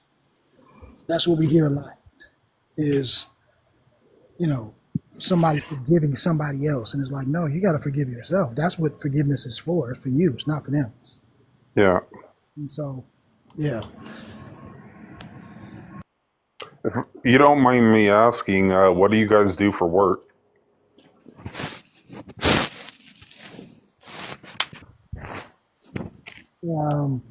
What I don't do for work. That's the question. No, my primary is I'm in the restaurant business, catering,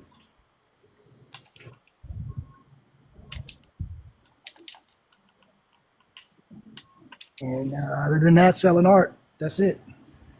What kind of art? Oh yeah, I do sculptures, fine art. But most of my stuff now is just custom hats and custom clothes. So I I call was a it I call it wearable art. I was a visual arts major for a while. That's why I asked. Nice, nice. Do you keep doing it? What you got going? I love drawing. Occasionally I'll paint, but for the most part, I do like either pen or colored pencil. Yeah, yeah. So I do mixed media. I mean, I have pretty much. I mean, I've done paintings with fabric. You know what I mean? Like use different color fabrics and created done sculptures of wires and just different things that I use. But when I do paint, it's all acrylic. I don't really do oil. And then I started out in cartooning actually. Started out in cartooning, and then I started moving into like just pen and ink and doing different things like that. Charcoal. I really don't like charcoal too much, but color pencils and that's and acrylics. That's probably my biggest medium that I use a lot. Mm. What's your favorite pencils? Honestly, I'm not a nerd like that. I just go to the Dollar Tree and get whatever Crayola pencils or whatever. I'm able to make whatever work. I don't have a whole lot to go splurging on my art stuff. So yeah. Right, right. If you get a chance, man, you got to get you some Prismas. You get a chance to get your hands on some Prismacolors. If you like color pencils, man, it'll change your life. I'm telling you. Yeah. They are a little expensive though, but I mean they're not expensive as they used to be. I remember they used to be crazy, but like now you can get some, but Prismas are pretty good. You know, you'll see a good difference, like the way they blend and all that other stuff. So anyway, that's the art nerd talking. But just if you got a chance and you ever see them, pick those up. You'll love them. Yeah. But my real passion and the reason why I stopped in here is I've always had a passion for mental health. I got my BA in addiction studies, and I've been working in the mental health field for now over 10 years. What do you think is the most common issue concerning mental health that you see nowadays?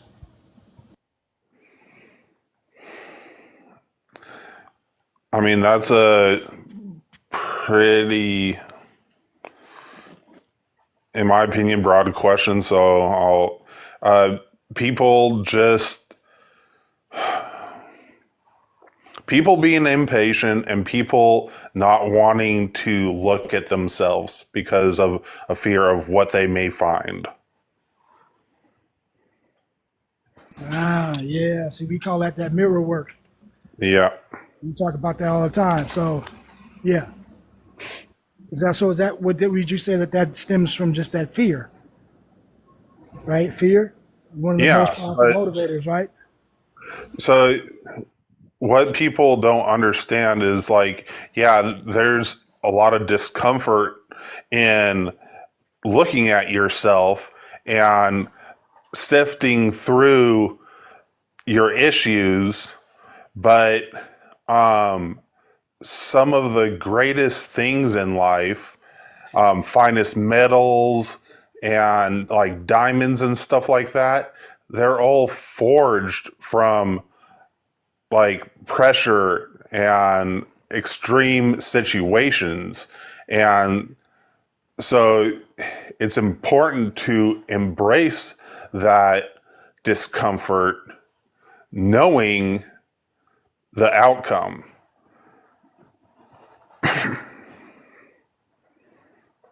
Right. It's the old saying that old guy on the block used to always say. He would say, pressure make diamonds, but it can also bust pipes. So which one you gonna allow it to do? And that was I've stuck with that my whole life. Like, yeah, you gonna let it bust your pipe? You gonna let it create a diamond? So that's an interesting thought. But yeah, the human mind has always fascinated me. Like a lot of what I've learned, because so I myself, I'll share a little bit about why I got into the field of mental health. I've dealt with dyslexia, ADD, autism. Because of those things, depression, anxiety, traits of PTSD, and then I also have the stressors of multiple health conditions. And so I've been able to sort of sift through those in my life and make something of myself. And like it's not top notch. I'm not making buco bucks, but at the same time, I'm doing something that I'm passionate about. And my goal is to give people hope for a better future and give them direction and help them find their niche and tap into their full potential. What I've told a lot of people is my ultimate goal, shooting for the stars, is to be the Martin Luther King of mental health. Like, I want to be able to inspire the masses. I'm still figuring myself out, but I've gotten a lot of good constructive criticisms, so I feel like I'm heading somewhere. So you want to be the mental Luther King? Yep. That was a bad joke. All right. Anyway, that was. Do you ever see like how many people? Like are there? Do you think, in your opinion, before we bring up Slimmy, do you think that there is more people who are just basically impatient, and so they fake it and say that they have ADHD or some other disorder to try to justify the fact that they just can't sit their ass down because they just impatient? Or is there an actual, increase in this, in this condition? I think that some people tried to create things with themselves so that they can have crutches and sort of play on people's guilt, and when in actuality they're just too lazy to push themselves forward and put forth the effort to achieve the things that they're wanting to achieve. But then on the other hand, I feel like each and everything that's in the DSM, there's a spectrum to it. So someone who's a high functioning person with ADD may just get distracted from time to time, but someone who has real bad ADD may not be able to sit still and focus for more than 3 minutes at a time. I'm probably way over exaggerating with that last one, but yeah.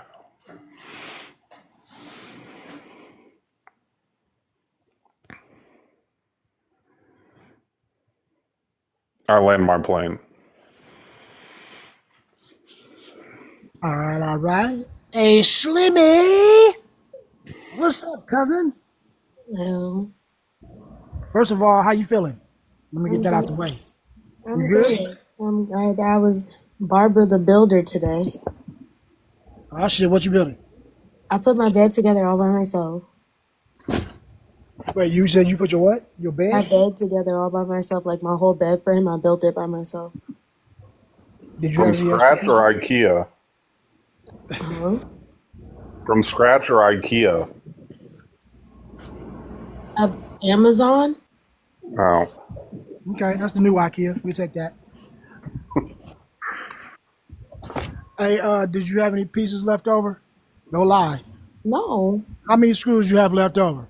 No. So I thought it was missing a screw for the longest, so I put it together without that one screw because it wasn't so bad to where the bed wouldn't still be sturdy because it can still hold over like 850 and I'm only 132 on a good day. So I was like, okay, it's missing a screw. I went in my pocket and there the screw was.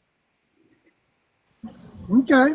All right. Well, you know what? Listen, missing one screw, that's pretty good. You're in the top percentage because most dudes it'd be 5 screws left. What the fuck happened? Yeah. So It's one just one screw is little not bitty bad. screw. I put the Yeah, you all drawers right. together because it's a dresser bed. I did the headboard, the whole thing by myself, and I did it in under an hour. All right. Proud of myself. To be honest, you probably weren't missing any screws because when they send you the kits like that, they usually send like an extra screw of each So with this the one. anticipation that you're going to misplace something. So for this one, I actually am missing a screw because it's like certain parts they only gave enough screws for that part, and then certain parts they gave me more screws than I needed, which makes no sense. Either give me all more screws or all the right amount of screws. Doesn't make sense. But it's one particular screw that goes into the part that holds a support beam into the headboard that I was missing. Because all the screws are different sizes for different parts.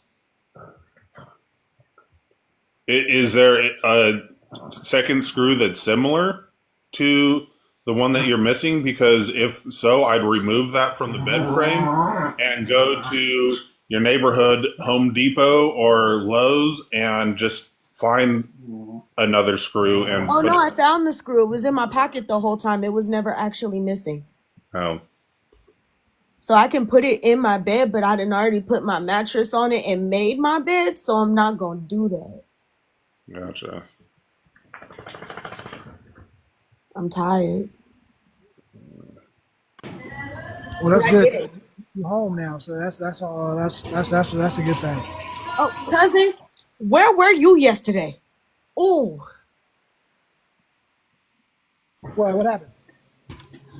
it was a lot of Twatosaurus rexes and sloppy salamanders and all kind of Oh, you was in words here? being tossed around. You was in here? Kevin, you know I was here. I was in the camera with my Bible begging them to Oh stop. yeah, you right. You was the Bible. Yeah. I remember that. I swear my lies be Catch overlapping. me up, man. Catch me up, man. What happened? Ah man. Can I do it, Kevin? Sure. Because you know I got excellent storytelling skills. So boom, there was a young lady in here, beautiful young lady. She was talking about her walk in life and how she was doing the wrong thing and now she's making better decisions. She's not sleeping around anymore. She's really developing her relationship with God to better her relationship with her boyfriend. All right, cool. Everybody loved to hear it. And then a older lady who's married and pregnant, by the way, decided to tell her that that's not the right thing for her to do, that she should still be out there experimenting and stuff because she's only 22.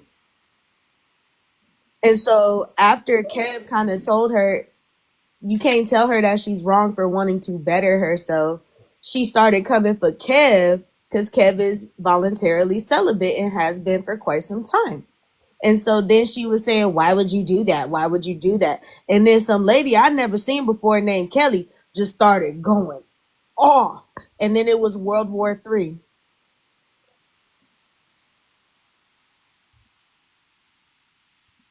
Sounds like some Jerry Springer shit. Basically. Kelly was in here? Yep. The Kelly Kev? Is that Yeah. Oh my God. Yes, exactly. Yeah, it was them two that got into it. Her and this girl. Whew. And you know Kelly she and the girl name, what's her name? Vader. Later, yeah. I remember her name. She got half a head of blonde braids and high cheekbones. Right. Why? Why do we, what the hell? And then me and Jane was singing hymns and gospel music. I got on my knees with my Bible and was like, oh my God, can we, how did we get here? It was a time. A time was had. Oh, that's crazy. I mean, you know what? You know what that is, though. That's just misery. Misery, like we were just talking about this earlier with how people that are bitter, how they act. And that's part of it. I mean, If being you a somebody's bitter person, yeah, you go anytime you in the presence of bitterness, if you sweet, it's gonna hate you. It's gonna come at you. You know what I mean? Misery loves company. Yeah. And that's really what that is. Like, and I would say I think it's safe to say that's what happens. Everything, like opposites will attack you. So like if you are a real sweet person, the bitterness gonna come at you. If you're a real bitter person, it's always gonna be some sweetness that's gonna come at you to try to change it. As bitter as she was, she cussed so good. She was coming up with stuff I ain't never heard before in my life. I had to write a couple down. Like it was like, oh.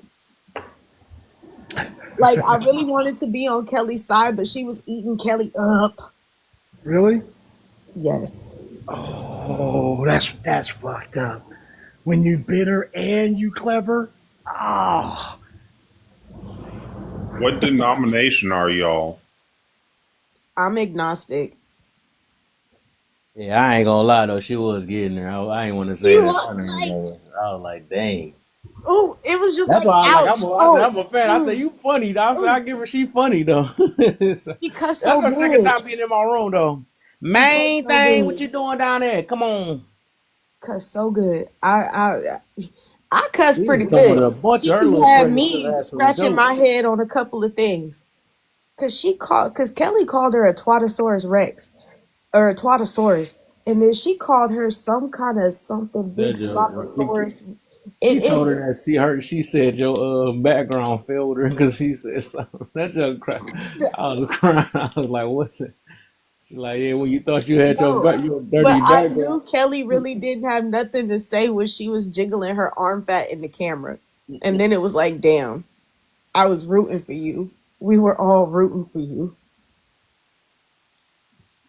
Ah, boy, I couldn't even be biased that time. I was like, dang, she was getting her. I was like, wow. If you say jiggling or fat, no, because she kept calling Kelly fat, and she was like, yeah, I am. And what? Oh my God. So now, okay. Yeah, see that's whew. I wouldn't be surprised if Kelly is banned again. I don't like it when people do petty stuff like that. She Just Be Living was there too. She wanted it to stop.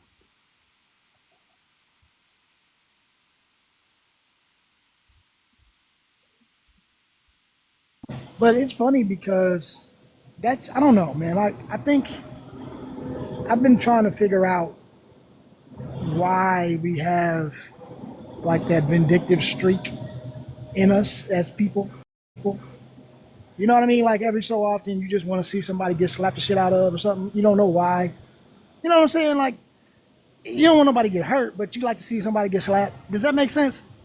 It's just like why we like boxing and wrestling and like we like combat sports and all this other stuff because we like to see people get hurt but not too hurt. But what makes us do that? Like, why do we love that drama? You know what I mean? I Because always since used to blame it on like violence has I used always to been blame it on the poverty mindset. But even when they get out of poverty, you still like it. So maybe that's not it. I don't know. What were you about to say? since the dawn of time, violence has always been seen as entertainment. I don't think there's anywhere to pinpoint a correlation where somebody said, "Ooh, this is entertainment." I just think it's always been, and that's not a justification because I don't believe it's right. But pre-existing gladiators, people have been fighting for entertainment. Right. But it was like who correlated that? Like somebody saw it and was like, hey, people like this shit. Let's do some more. You know what I mean? Like I think that's a question we'll never get an answer to. right? That's like that accident on the freeway that we trying to figure out what happened. We will never know. We will never know. The world will never know. I have an answer to that, actually. By the way, my name's Undaunted, or you can call me Mike. I don't care either way. I've observed is hurt people hurt, man. That's the bottom line. If you got some kind of unresolved trauma, it doesn't matter what it is. It doesn't matter if it was 30 years ago, 10 years ago, 2 months ago, 3 days ago. Hurt people hurt, and that's the truth. And we have this fascination. We'll go back through history. We'll go back to Roman times just for shits and giggles here. People got off on watching gladiators unalive each other.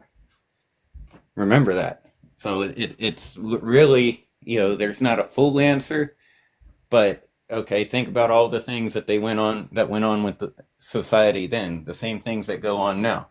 So we have this fascination with violence, whether it's emotional violence or physical violence or whatever it is. And one thing that a lot of people don't realize is no matter what somebody's done to you, no matter how horrible it is, forgiveness is not for them. It's for you.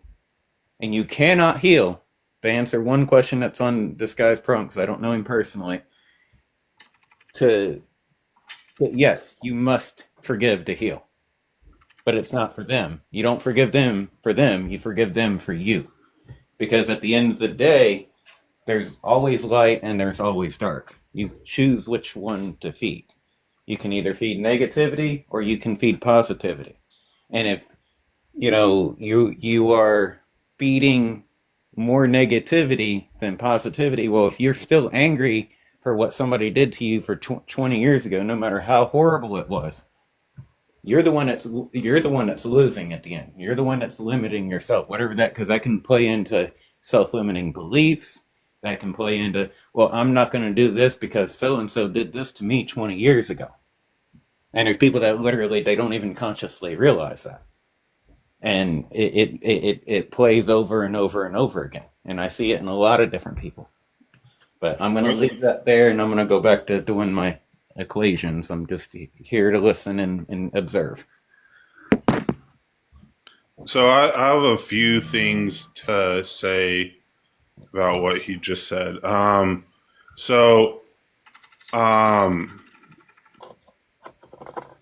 When there's this analogy that someone told me one time. There's two wolves, and they are going. The people set them out to fight each other. The question is, which wolf is going to win? Mm-hmm. The answer is whatever wolf you feed the most. Exactly. And so, and then going back to the gladiators and all that stuff, is a lot of us have anger in ourselves and frustration, and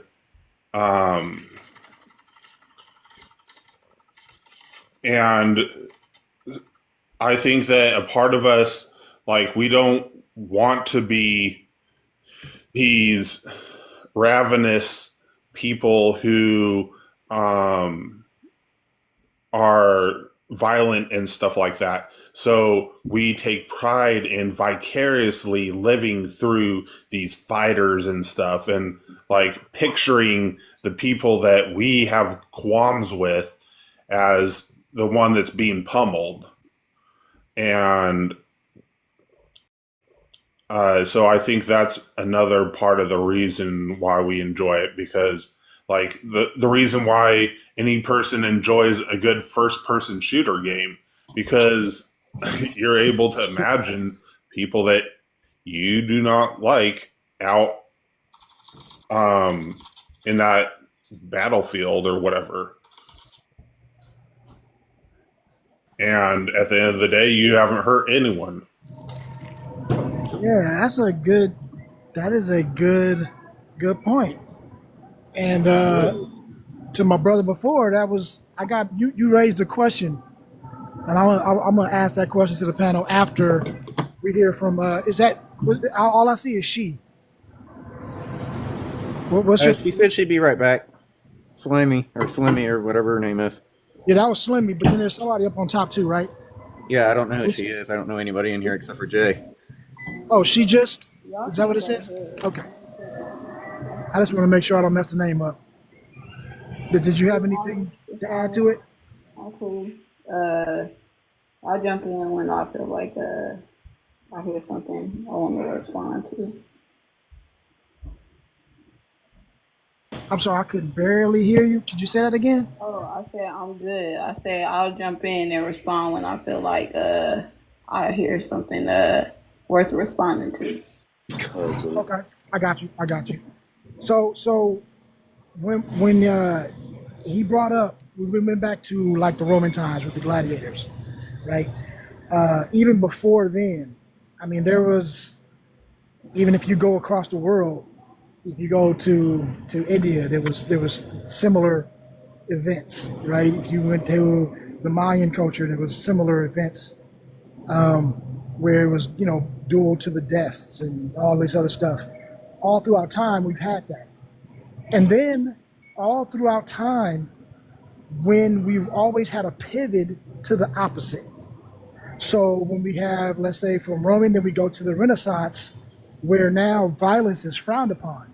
Now it is makeup, it is being, prompt and fancy, and men dressing up wigs and the whole thing, right? It was the Renaissance era philosophy, being, the intelligence and that type of thing, right? Being proper.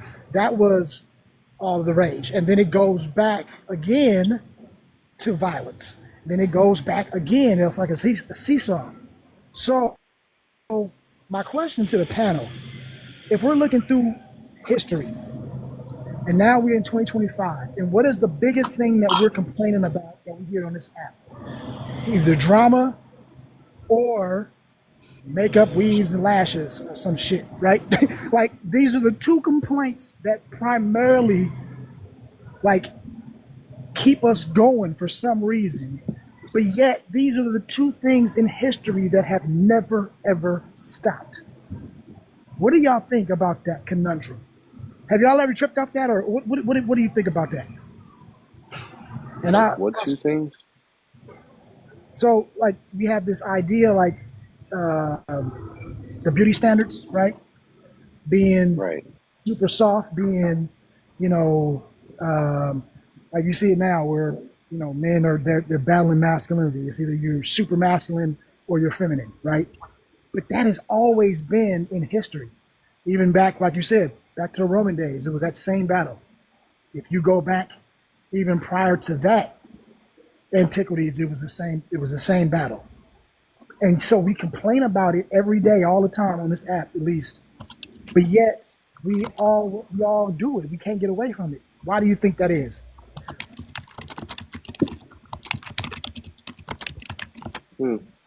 I wonder how much they complained about it back then too.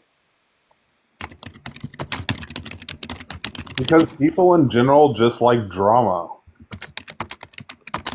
If everything was easily solved, they we would be bored because they're, yeah.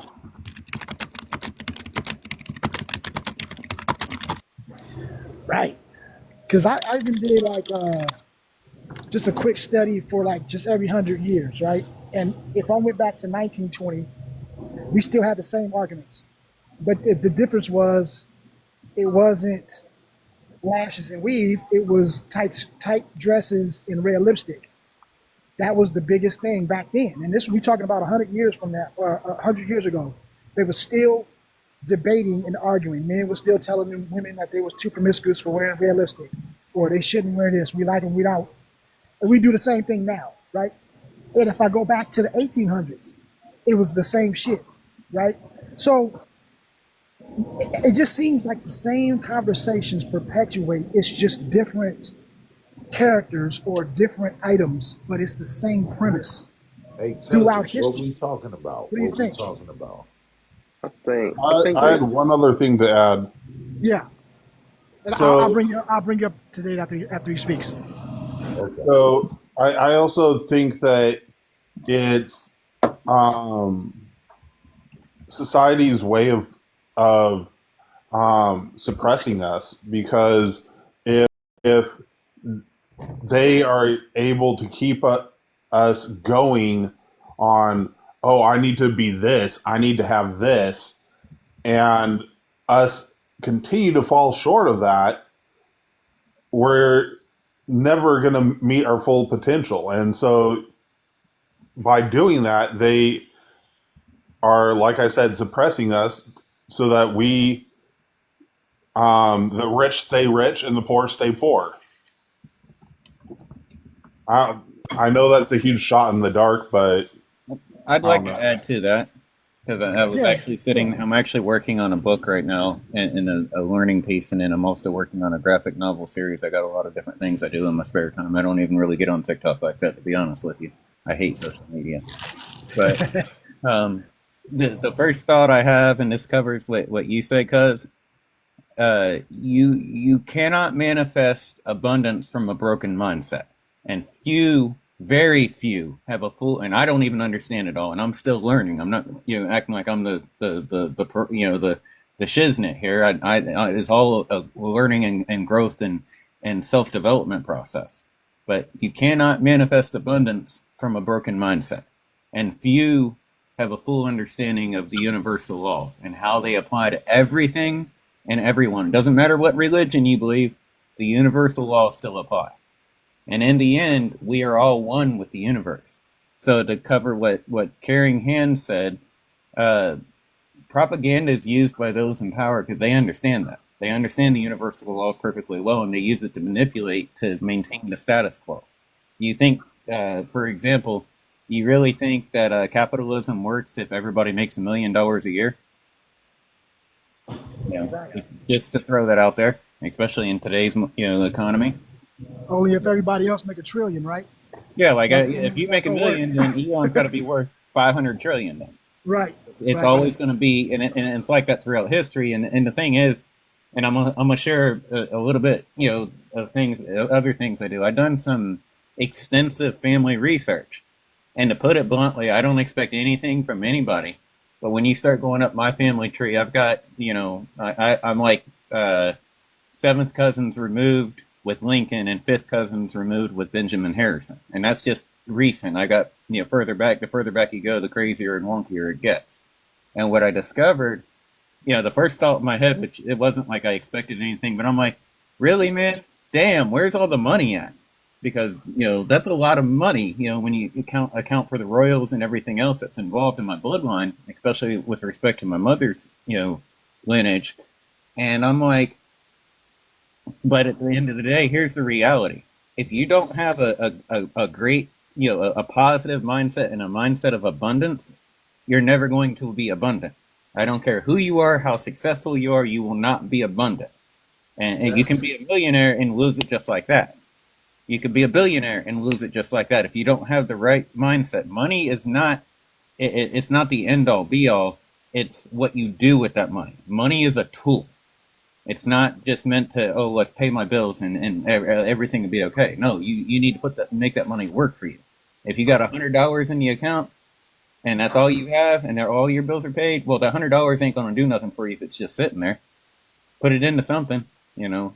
Put it. Well, You know, what you're saying? I know a guy. I know a guy. For example, not giving any suggestions or ideas, but I know a guy who's turned $30 into $3,000 in 2 days, hedging, not actually buying, hedging on crypto. In other words, betting on whether it'll go up or down, Right. and that's it. And he's turned $30 into $3,000. So it's all about what you want to do and how you want to do it. But the bottom line is a lot the people that make it, you know, big, whether it's an Elon or it's a Jeff Bezos, or, you know, you don't have to be a billionaire, but you get the point. And a lot of people, they don't set their bar high enough, or it goes back to the self-limiting beliefs. Do you really genuinely feel like you deserve this money? Because there's a lot of people out there that do have money, and then they're afraid to spend it. Well, hold on. I got a question for you. Hmm. With that said, I agree with you, like 90%. I agree with you. Well, let's get to the 10%. But check this out. I have a question for you. Mm-hmm. When it comes to so-called blacks in America, how do you feel about blacks getting reparations? How do you feel about that? I feel like everybody should get reparations at this point. Honestly, if you're basically getting pushed and prodded and controlled by, really, it's capitalism. I'm not anti-capitalist so much as I'm anti-control. Because if you think about it, our political leaders, all of them. Right. I don't care if it's Biden. I don't care if it's Trump. I'll name drop all of them all the way back for the last 75 years. Right. It doesn't matter. They're all crooked. And they're all narcissistic as fuck. They don't give a fuck about you. They just want you to vote them into office so they can get all the kickbacks. But I'm asking. How So yes, in short, yes, I believe that everybody, including if they, here's the other, I'll answer your question with a question. They gave casinos. Hold on. Rock with me real quick. Hold on. All right, I'm sorry, I can't hear you that well. How Let me see if I'm. Hold up. Hold on. It wasn't all the way up. My bad. How do you feel about black people? We're not talking about everybody. We're talking about the so-called black people. How do you feel about them getting reparations? Are you for I'm it? 100% okay with it. Okay. Like for me to look at it and say, because I look at it like this. I was going to answer the question with looking at it from a different lens. Because I actually, skin color check, I don't look black, but I have slaves in my family that are part of my direct bloodline. Enslaved. Enslaved. Yeah. And I one of them was Obadiah, and Obadiah actually, believe it or not, Obadiah Baber, I think his name is, he goes all the way back to Longshanks. So there really isn't any pure blood. It's just a matter of skin color. Right. There's no pure blood left. That's a big misconception that everybody has. Right. There hasn't been pure blood for thousands of years. I agree. And so that, at the same time, that's also propaganda. You're not saying about the reparations, but the whole skin color thing, because that's what the Europeans used. Oh, we're better than them. We're more educated. No, you just didn't let them become educated. You wouldn't even teach them how to fucking read. Come on, get the fuck out of here, man. Damn. Like, that's how I feel about it. And they gave the Native Americans the fucking casinos. But what are they going to give black people? And look, so-called Jewish people, they wasn't even in America. They were over in Germany. And we give them hundreds of millions of dollars. Billions. They run. They wasn't even here.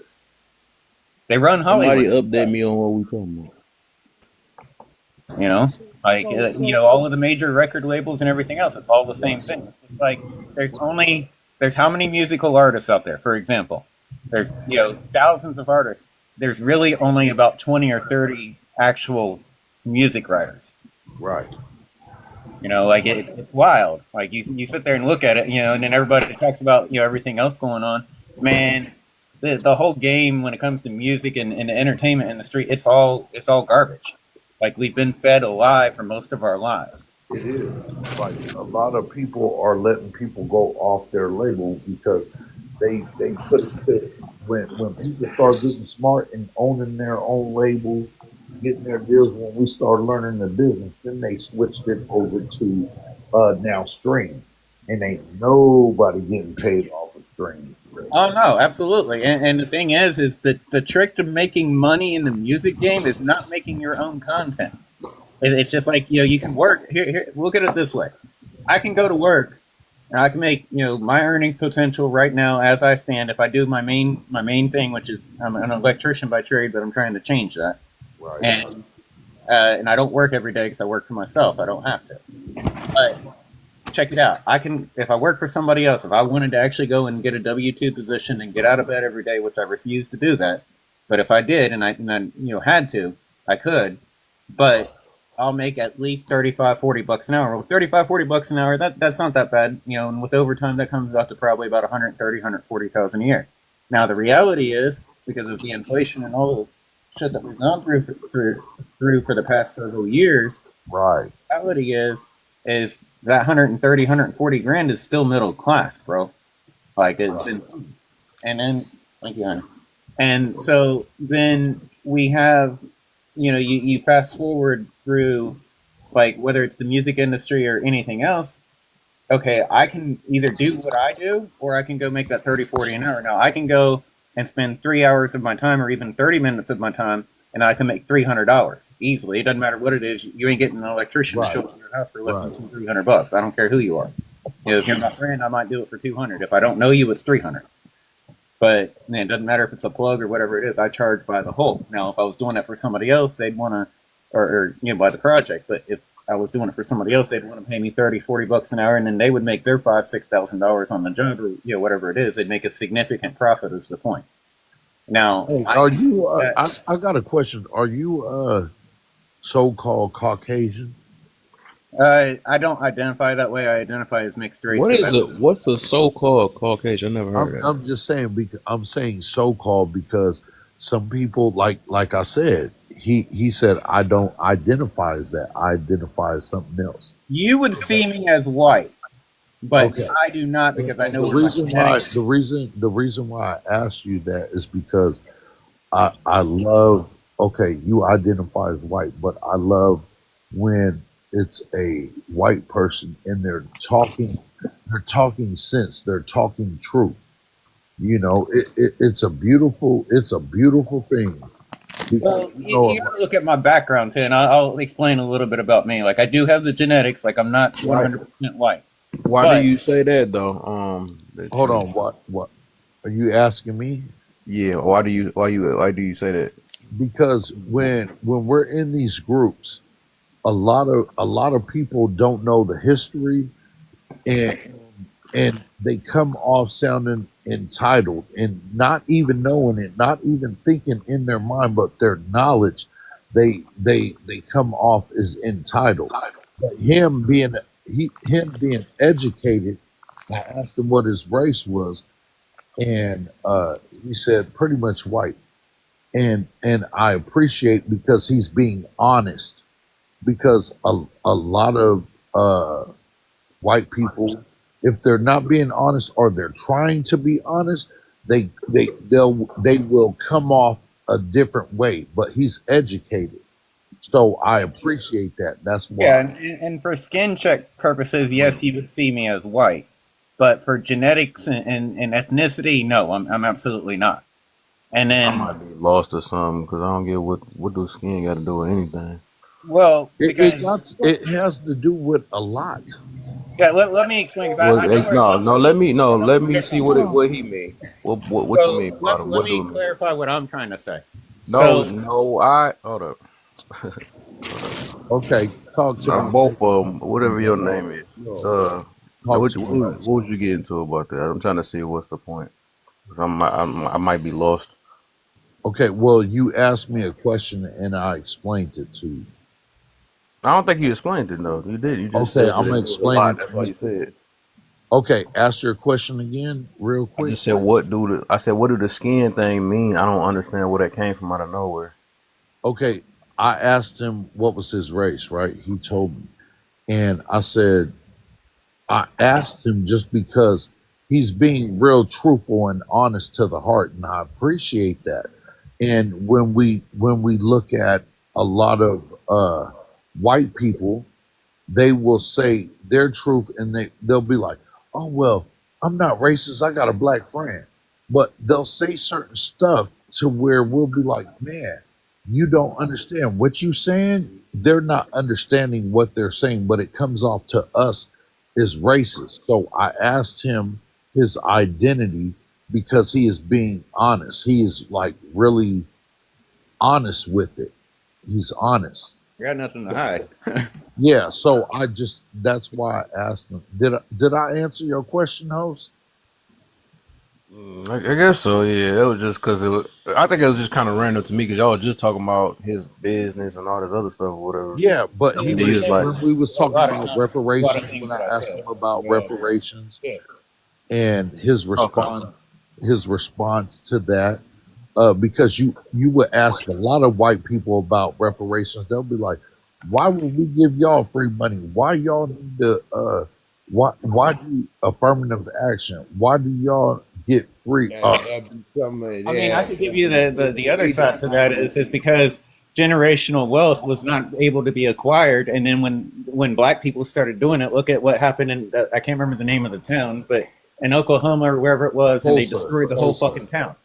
Yeah, Tulsa, Oklahoma, Black Wall Street. Yeah, exactly. A whole So, bunch. I mean, and the thing is, and it's all out of insecurity, because the European, whether you want to, because not all of them are white, but the European that was in control and it's dominated, and if this goes back to Roman times, because ask yourselves one thing, the one thing here that stands out, how are we any different than Rome? We're not. This is the new Rome. Exactly. This And so the same problems that Rome had keep coming up, just like even food stamps and welfare.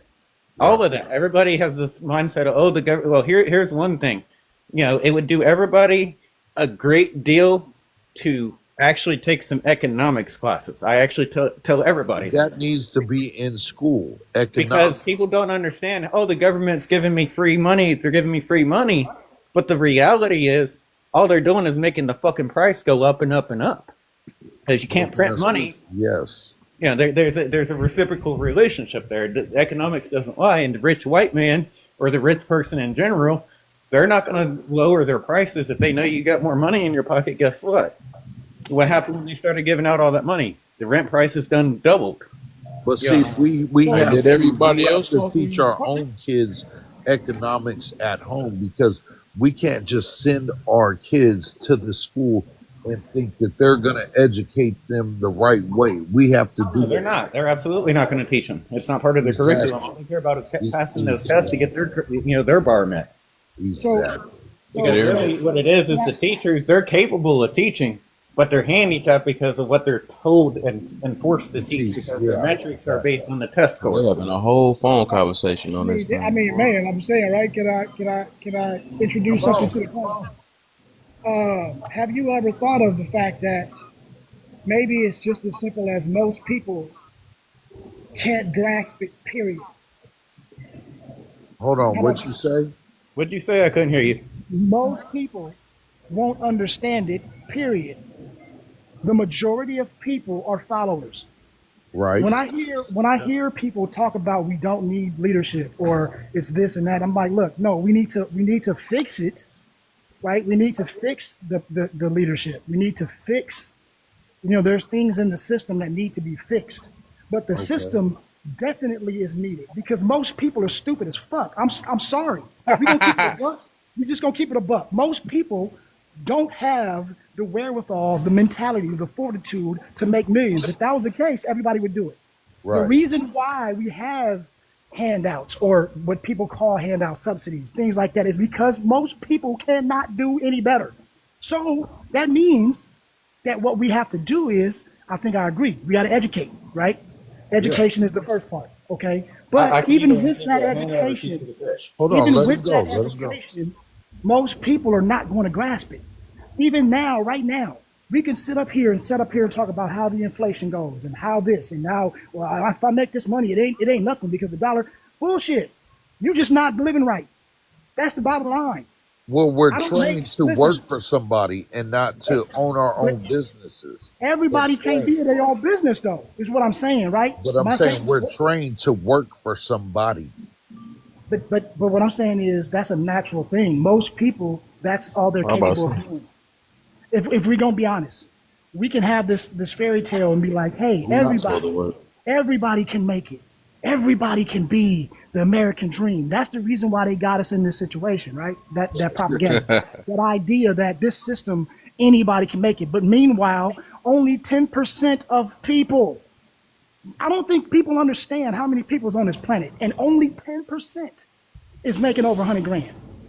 As many people as It's think the make that much doctoring. money. It's the doctoring. But It's but the but but doctor. Oh, go but ahead. here's the thing, though, right? But here's the thing. It's Uh huh. because this is an old saying. It's not about how much you make. It's about how much you keep. Now, Right. that means that people adjust your lifestyle. Don't adjust. We keep on talking about we need to make more. I make barely. Let me see. I make barely over 100. Okay. Right What now, state you live in? and I came from California Okay, and I I'm moved to from Georgia. California. Right. So this is my So point. hold on. You're in Georgia making 100,000. That's not Right. bad. Is But that but what check you it out. said? But check it Okay. out, right? But check it out. Okay. So when I was in California, right, Uh I huh. made about, I don't know, I was making more close to two. Okay. Okay. Now California's cost of living is way more. We all know that. Need that Okay. extra clarity. So in California, I'm making this money, I'm doing all this thing, I'm living at a certain way. Cool. I Right. said, you know what? I need to maximize my money. So I said, you know what? I'm gonna move south, and we got land. It was all this stuff. I was like, if I sell the house and I do this and I do that, we could probably come up. Okay, everybody looking at me. Well, why would you take a pay cut over 100 grand? That's stupid. You tripping? Really? Because I moved to Atlanta. I moved out here. I have a whole lake in my backyard. I got land. I got cars. I got everything that I need. I'm living life of a fucking luxury, but half the price. Right. So I don't need to make that. The point was, sometimes we get these dollar signs in our head, or we get this idea because the status quo, like y'all was saying, right? It Yeah. has indoctrinated us to where we think we have to have this, we gotta be this, we gotta have six figures, this, that. No, what you gotta do is adjust your lifestyle and find what lifestyle fits you. And then you find yourself and you find Yeah, that's your common sense. That's right? just common But sense, period. right, but that's why I said I don't think most people have it, because if that was the case, you know what I mean? Most people would be living better. They would be People You have you it, they would have you had can it. right. They would, yeah, it's, you can it's, work at a warehouse not getting paid that much. It's about what you do with your money and how you manage it. Yeah. right. Because you can not make a lot of money, but you can save and you can really come. It's about what you do, the understanding, the your your mental about it. So yeah, you're right. Yeah, You're right about most people putting themselves in debt more than what they making. That's all yes, their own lifestyle. The yes, things they try to do. Get caught, old stuff, all type of stuff. yep, yep. See, that be the But then we always problem. want to yell that we oppressed. I'm like, bro, you oppressed You know yourself. what? You know what? Black people's worst enemy is their self. Yeah, there you And go. you know When what? they And feel the good, second, hold on, the power second go worst against enemy. themselves. Hold on, the Yeah, first enemy of black people is they self. The second enemy of black people is the next brother, the next person. Mm-hmm. It's crabs in a barrel. Let's keep it real. True. It ain't True. because we have hey, opportunities now. We hey, have it. okay. So all this oppression shit, yeah. I mean, with the history and how they did us every time we came And the up, sad with, part about it is, though, Brian, nothing new under the sun, man. ain't This nothing shit new been under, going on. and that's what the This Bible shit says. been That's going true. on. Right. It's Right. true. It's true. That's We true. are our own worst enemy because Facts. we can do This, whatever. this With is hey, what's check sad, this bro. out. If Only you way, have a bro. business, right? Who you gonna hire? You gonna hire some Mexicans, especially Yeah, if it's a because guess business what, though, dog? labor. It's a damn shame that we can't even look forward to our people. We go, all right, they gonna be like, Exactly. man, you know I I'm got not you, gonna bro. say that I Man, haven't look, guess hired what, Mexicans dude? from time They to ain't gonna, time. them Chill people out. ain't gonna do that. They gonna Hey, handle their In business. Texas, though, it's so They gonna handle it's their true, business. They ain't but gonna at be the same up. time, Hey, look, That's check real. this out. At the same time, though, we have to. We're a certain way. The way we are now is because of all slavery, Jim Crow, all this got us to where we are now. It was a design, just like the Willie Lynch letter. It was a design, but we have opportunity and we have stuff now, but we're so mixed up in the head to where we're lost. And it's hard to come together with your own people, your own man. It is so hard. Just like I said, if you have a business and you have laborers, you ain't gonna hire black people. You gonna go get the Mexicans. You gonna go get somebody. We were conditioned this way. There's a reason. And I believe that actually falls back on self-limiting beliefs and the propaganda that fuels those self-limiting beliefs. Because yes, you are right that not anybody is prepared, but if you gave everybody the education, and even if you gave them the education, that doesn't mean that they have the wisdom, because wisdom comes from experience. Ooh, we. You don't have the wisdom, it doesn't matter how much you throw at me personally, or anybody for that matter. If we're not prepared to know what to do with that information, you could teach me, say I didn't know anything about crypto, you could teach me everything you know about crypto, and that doesn't mean I understand a damn thing of what I'm doing when I get in the pilot seat myself, right? You're so right about what you're saying. Yep. And so Yep. at the end of the day, we have, and it's a race thing on one hand, but on the other hand, there's self-limiting beliefs across, all walks of life. Man, it's not a I race mean, thing, like man. right It's now, understanding. in society, either you're poor or you're rich. It don't matter what color I'm about you to say, are. it's not a race thing, man. Leave that Hey alone. man, y'all preaching. That's why I put the right topic up here too. That's why I just said that. It ain't Yeah, really man. about the color. Yeah. It's about rich and poor. Because you know what? Okay, white people, you can say they rule the world. Okay, whatever they do, but Mhm. they have their own casualties of war, and it's they don't care about just because you Feel my you, white brother. brother. No, it ain't about that. It's about rich. It's about poor. And they have their own casualties of war. They'll let some white people drown and whatever, they'll let them drown to go to the bigger picture. It's rich and poor. It ain't really about the race. This is a melting pot in America. We are Mhm. not first. Just like the Roman Empire, the reason why the Roman Empire was so powerful. They had black soldiers, they had Asian soldiers. They It's conquered and they made you join. yeah, Basically. exactly. This is the new Rome over here. Same thing. They're doing the same thing. It's Well, about and if you think I'll go further than that, I'll actually say this, and this is not a very popular opinion, but actually America is more successful than Rome, and I'll explain why. Remove all the wars and the conflicts and all the the money laundering bullshit that goes on. right. Get rid of that. America has done what Rome has not, and what Rome did not achieve. They've conquered the world. Think about it for a minute. Because they didn't conquer it by the sword, they conquered it by the boardroom. In the name of globalism, where do most companies come from? Which is the biggest market in the world, and we are the largest consumers, which is why we are important to the rest of the world. Well, they There's a did reason why conquer it by nobody the really sword. attacks They Americans. did. They colonized all these different places by the sword. That's how they got control. And then they turned around and manipulated it, which goes into the gaslighting and all the other behaviors that I talked about.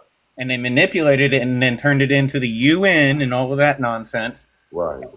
Then they made it to where, we're just going to conquer by the boardroom and we're going to make this whole world, globalist, but we're going to make the kid over in India and sweatshop work for, 30 cents a day or whatever it is. Right. Yep. And over here, they're going to sell the product that kid made, that one product by itself. They're going to sell it to us for, say it's a pair of shoes for $100. And the kid got paid maybe, $2 for the whole day and made probably at least 10, 15 pairs of shoes. It was funny. Trump did that, but then when he got in office, he was like, "We gonna bring jobs back here." But fool, you did that with your companies. You It's all put it out hypocritical. It goes back to what they will say whatever they need to do to right. get elected. That's why I don't like politicians. Period. It doesn't matter which side of the aisle. I'm not political. If anything, if I identify anything You as honest. politically, You I'm an honest. anarchist. I appreciate that. You honest. Because I honestly believe that anybody that's at that level, it's almost like even if you want to make some positive changes, how are you going to actually do it? Because if you go against the grain, you're dead. Yep. You're Yep. dead. It's simple as that. And it don't matter what color you are. If you go against the grain, you going against the machine, it's a wrap for you. Right. And that's the problem. And then, of course, with capitalism in particular, it requires bottom feeders to succeed. You got to have those Right. people. Ain't nobody getting out of bed for $8 an hour anymore, even if that is the effective minimum wage. The real minimum wage is like 15 or 20. Yeah. Can I ask y'all a Like, question? Here's the $1 million question. Would we really want to live anywhere else? honestly, if I had a choice, I'd live in South America. Brazil's not that But bad. you do have a choice. That's what I'm saying, right? I do You have know a you have a choice for my choice. kids. Hey, he's Huh? right about that. South No, America. you have a believe- choice. You have a choice. Because of my kids, Right. for legal reasons. But you have a choice to bring your kids. You got a choice. There's always a choice. We Well, make except for decisions I have because, pets, and I have but mind you, but yeah. but even Brazil is still part of this system. Oh, it And is. it's Why still do you operating the ask same that way. question? Why do you ask that question? The reason why is because when we talk about these things, right, Right. it's so quick to say all politicians are bad, the system needs to die, or whatever. We need to tear it down. We need to do this. Right. When the reality is there's good and bad in everything, right? And the Yes. reason why we have such a cush life in this country is because of the corrupt system. So what we have is we got a double negative. We got there is Yeah. bad elements that we need to fix.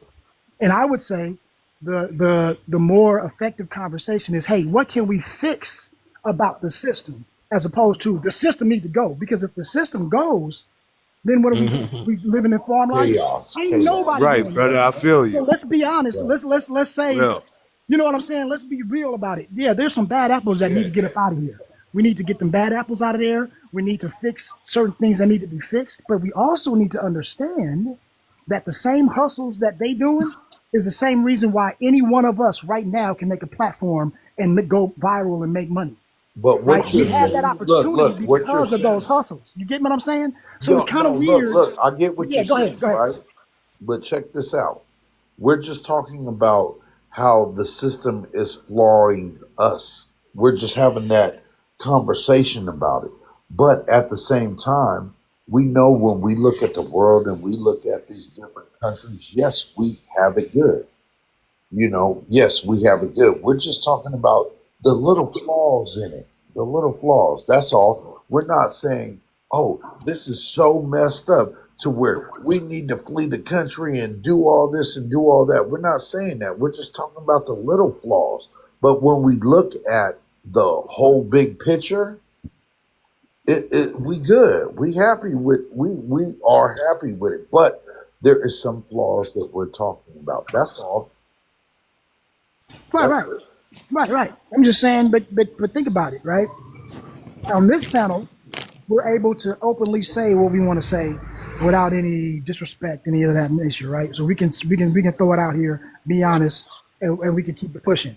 But how many panels have we been on where it becomes Oh man, don't get me that's started. what I'm saying, and that's what I'm talking about. That's That's why I what's don't do kind of what social I'm media. referring to those who may be listening to this conversation, who they can take this home and be like, look, maybe we do need to start changing this conversation a little bit because we are as entitled as fuck, and we sit up here and take shit for granted, complain about every little thing, and I'm like, yo, if you have never went around the world and seen it in person and you see how people really live, that shit will change your life. You will start to see But do things in a you? different But thing. You know what I you mean? complain about stuff also. You also like you're saying we complain, we complain. We're just talking about like just little things and how the system works.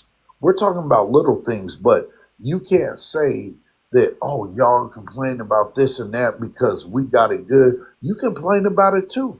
It's little things. But I said we. I said we, myself included. oh, okay, okay, I said we complain. And okay. to add Yeah, to, and I hear where you're coming from, cuz, and what I look at this is what's ringing in my ear right now is the law of relativity. It is what it is, and the universe will unfold as it should. Now, to cover, like, say, the standard of living, we have a very high standard of living because that's what our ego tells this is what it's supposed to be like. However, I'm going to play devil's advocate here. I'm going to take you to, I've never been to Jordan, but I have a friend of mine that actually is from Jordan, and you know, I've heard his stories and listened, and I listen very intently. I listen more than I speak usually. And the thing is, you could be in a village far out where you're dirt poor, and the village, and they don't have electronics or the phones or, you know, all of the fancy shit that we have. And guess what? They have a happier lifestyle. They're happy because it's not about money. Everybody eats. The you know how they say, I'm sure you've heard the saying, it takes a village to raise a child.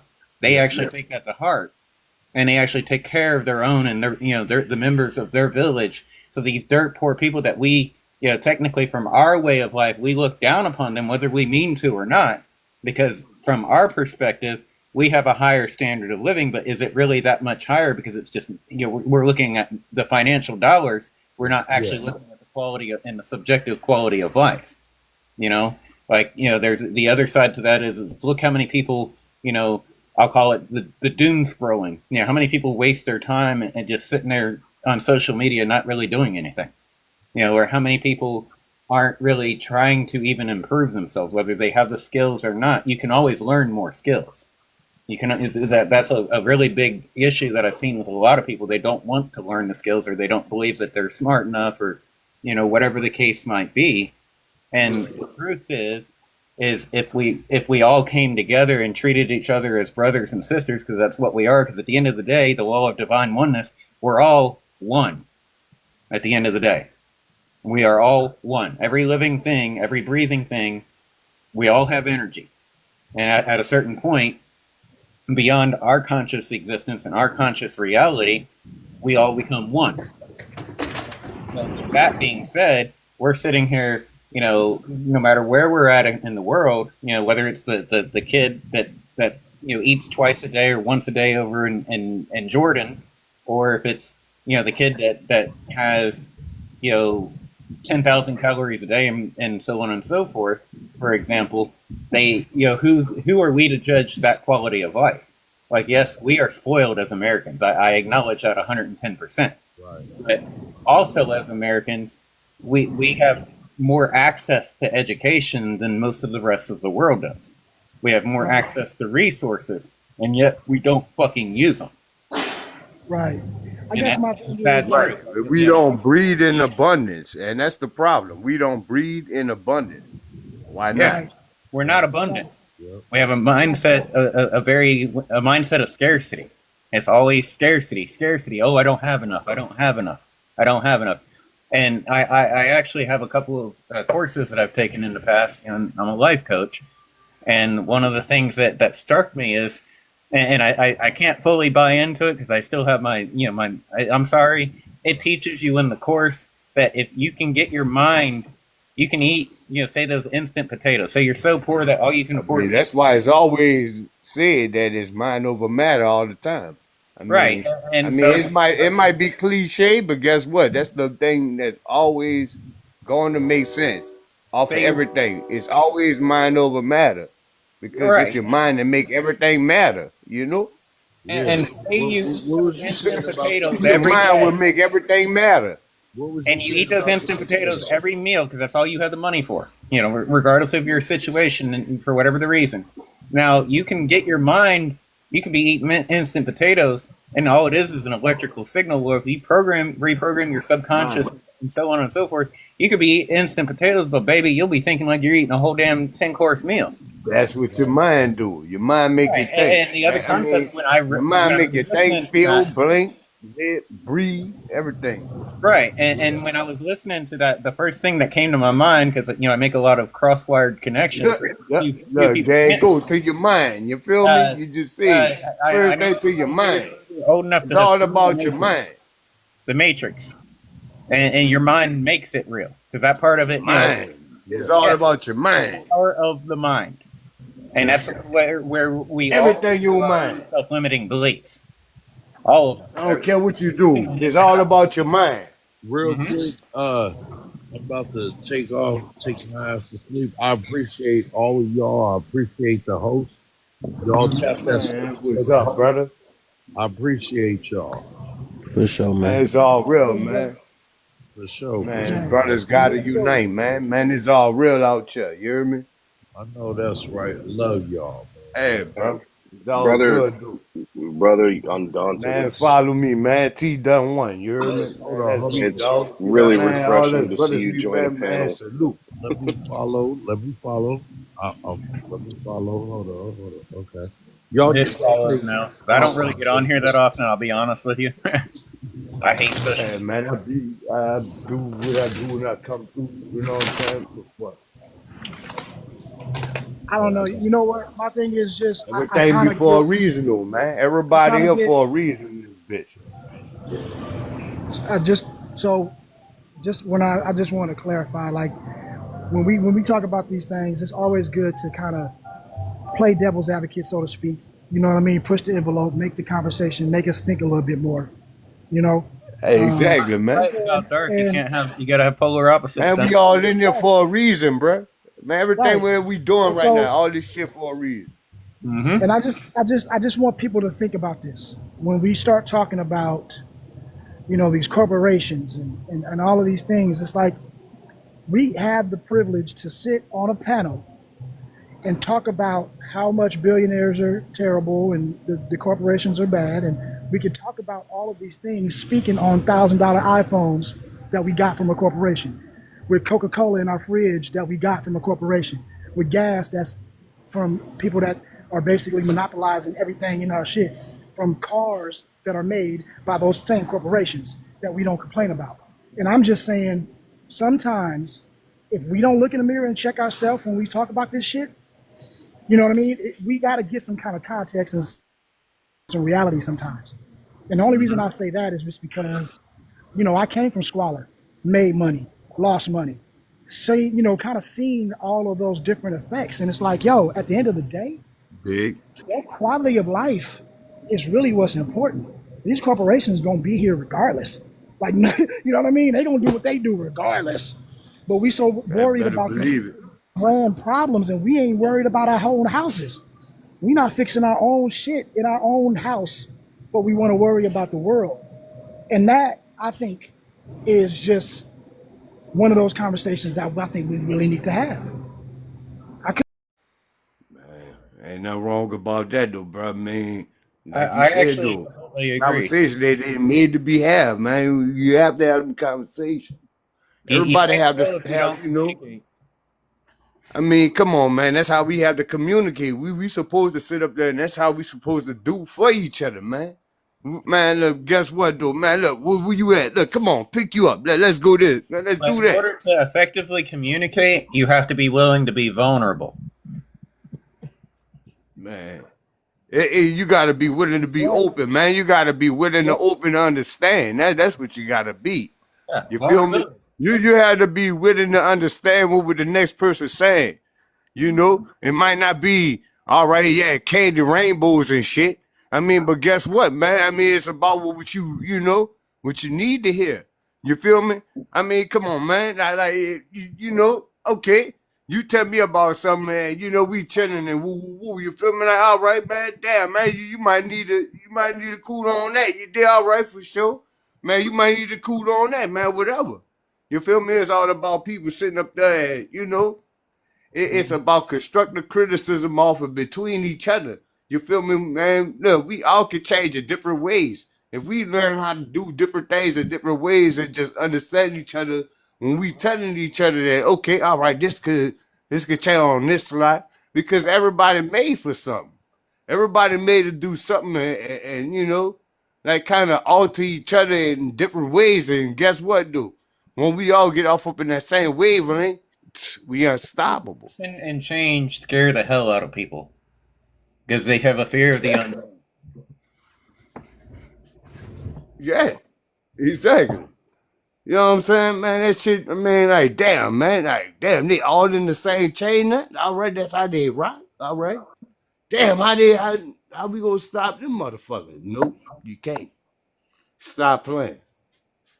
You know what I'm saying? Get back on that one. Don't even try that.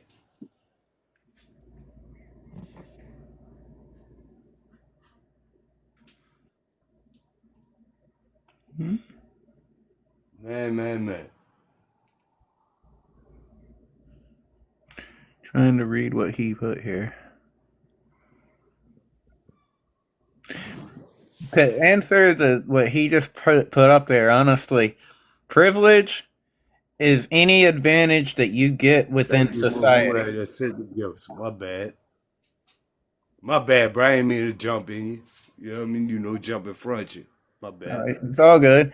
No, privilege is anything that gives you an advantage within society. In our society, that can be skin color, that could be your looks, that could be any amount of superficial things, and it's exactly that. It's superficial, but because we place that value, even if it's a self-limiting belief, we place value on things that shouldn't have value because we've been fed lies and propaganda. But at the same time, we have to recognize that for ourselves. We have to be accountable to ourselves and not believe in that bullshit, because it only succeeds because we allow it to succeed.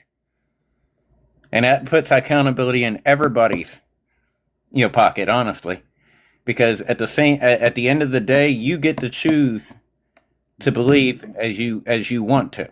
You get to choose, but most people don't have that mindset to begin with. They think, oh, well, I can't do this because this will happen. I can't do this because that'll happen. I can't, if I do this, then I could get, okay. You know why? Because they set sail off of trying to sit up there and meet everybody else's stature. You feel me? Instead of trying to meet their own criteria on how they think.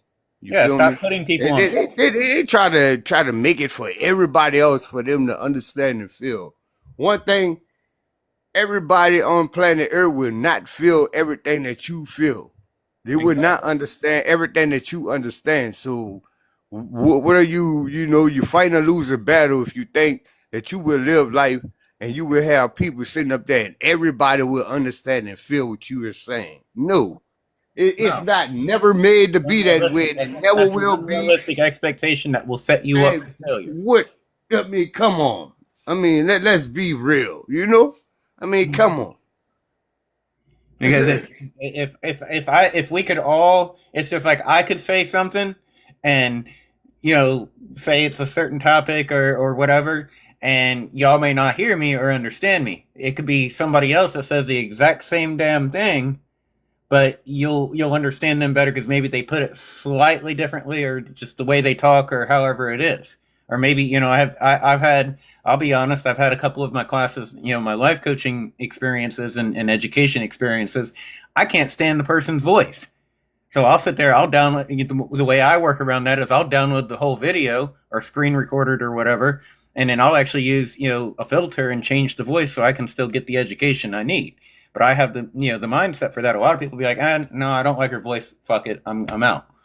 And that's the reality, because people will tune you out if you're not speaking to them, or they feel like they're being ignored, or that their voice isn't being heard in what you're trying to teach them. But everybody has something. You can learn something from everybody. Exactly. I mean, that's all the ways. You feel me? I mean, versus if you think that they knowledge under yours or whatever. If a person would think that way, but I mean, either way, you will learn because because you learn certain things that all right. Well, no, I wouldn't do that.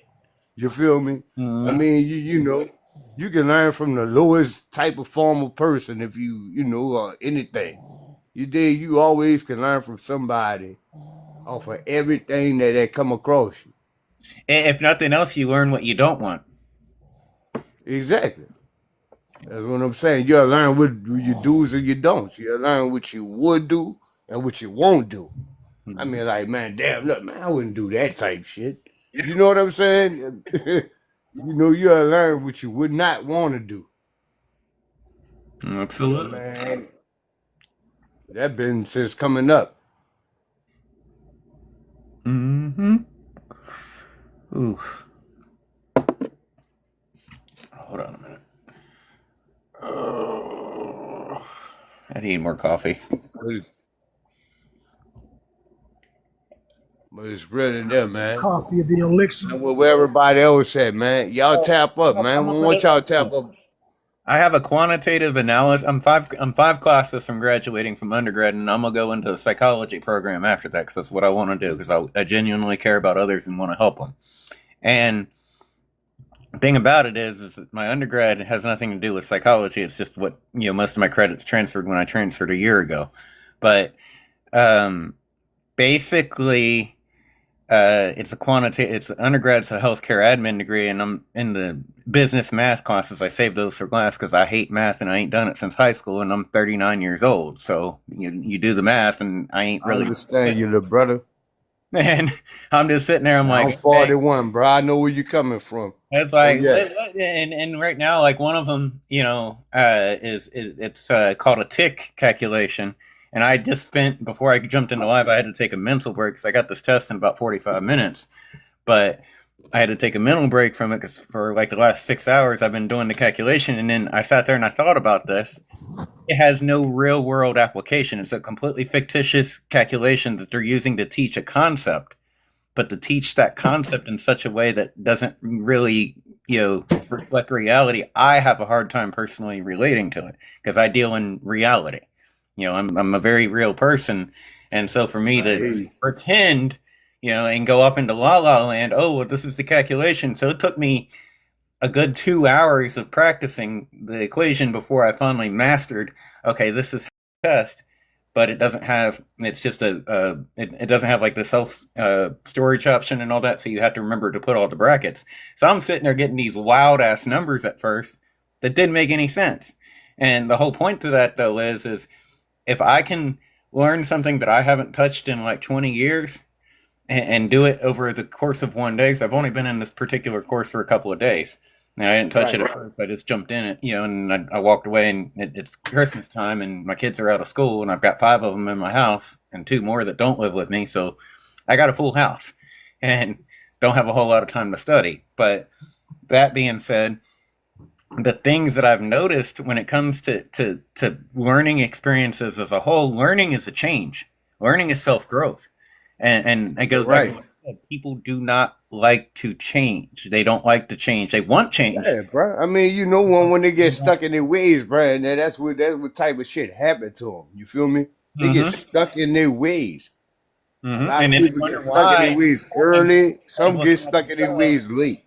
Instead of looking at themselves, they look at everybody else and want to blame everybody else for their problems. For real. Oh, they doing this. I mean, why they doing this like this? I mean, look, why you looking at why they doing this like this and why don't you do this like that? Mm-hmm. Absolutely. You feel me? I mean, it be shit like that. You feel me? Oh yeah, 100%, man. And it's sad because it's like all you have to do is let go. Just let the universe unfold as it should. I mean, everything, because it's one thing that the universe. You can't blame the universe for changing. Yeah, the universal laws do not lie. We can talk about everything else, but at the end of the day, the 12 universal laws are exactly that. They're universal. They do not change. They are fixed, and it's up to us to manifest the right mindset. It's up to us in our conscious reality to manifest abundance. You're not abundant if you're broke. So here's a question for you. So from a psychological standpoint, why do you think so many people get stuck in that way? What do you think? I know there's no like one answer, but I mean, just what are you leaning toward? The short answer, and I can answer it with 3 words: self-limiting beliefs. Think about it. Everything goes back to self-limiting beliefs. I can't do this because that's a self-limiting belief. I would like to do this, but I can't do this. That's a self-limiting belief. I can't move to South America. I'd love to because I like the weather down there is better than it is here, and they're not as what's the word I'm looking for? The water's clear. You feel me? Like you can go out and to the ocean and the water's a lot of different things that go on that I don't necessarily agree with. And it's not that I think there's anything wrong. There's people that it's one of the few lives that I actually get into regularly. It's one of my drummer buddies, and she's moving here, and it's his wife, and she's moving here, and I was like, well, I'm going to go down there for a trip eventually, and check it out, scope it out, and see whatever. And she was telling me, well, don't go to Rio, because guess what? Rio's just as violent as New York City can be. They'll steal your cell phone if they know you're a tourist. If you go to New York City and they know you're a tourist, they will try to get you. They give you what I call the tourist tax. And that happens to Americans in this country, let alone people that aren't actually from here. And so the reality is something people, here's another thing. People always want something that they don't have, but they don't really know how to get what it is that they want. Okay. I see. Okay, so now let me ask you this, because do you believe that we are categorical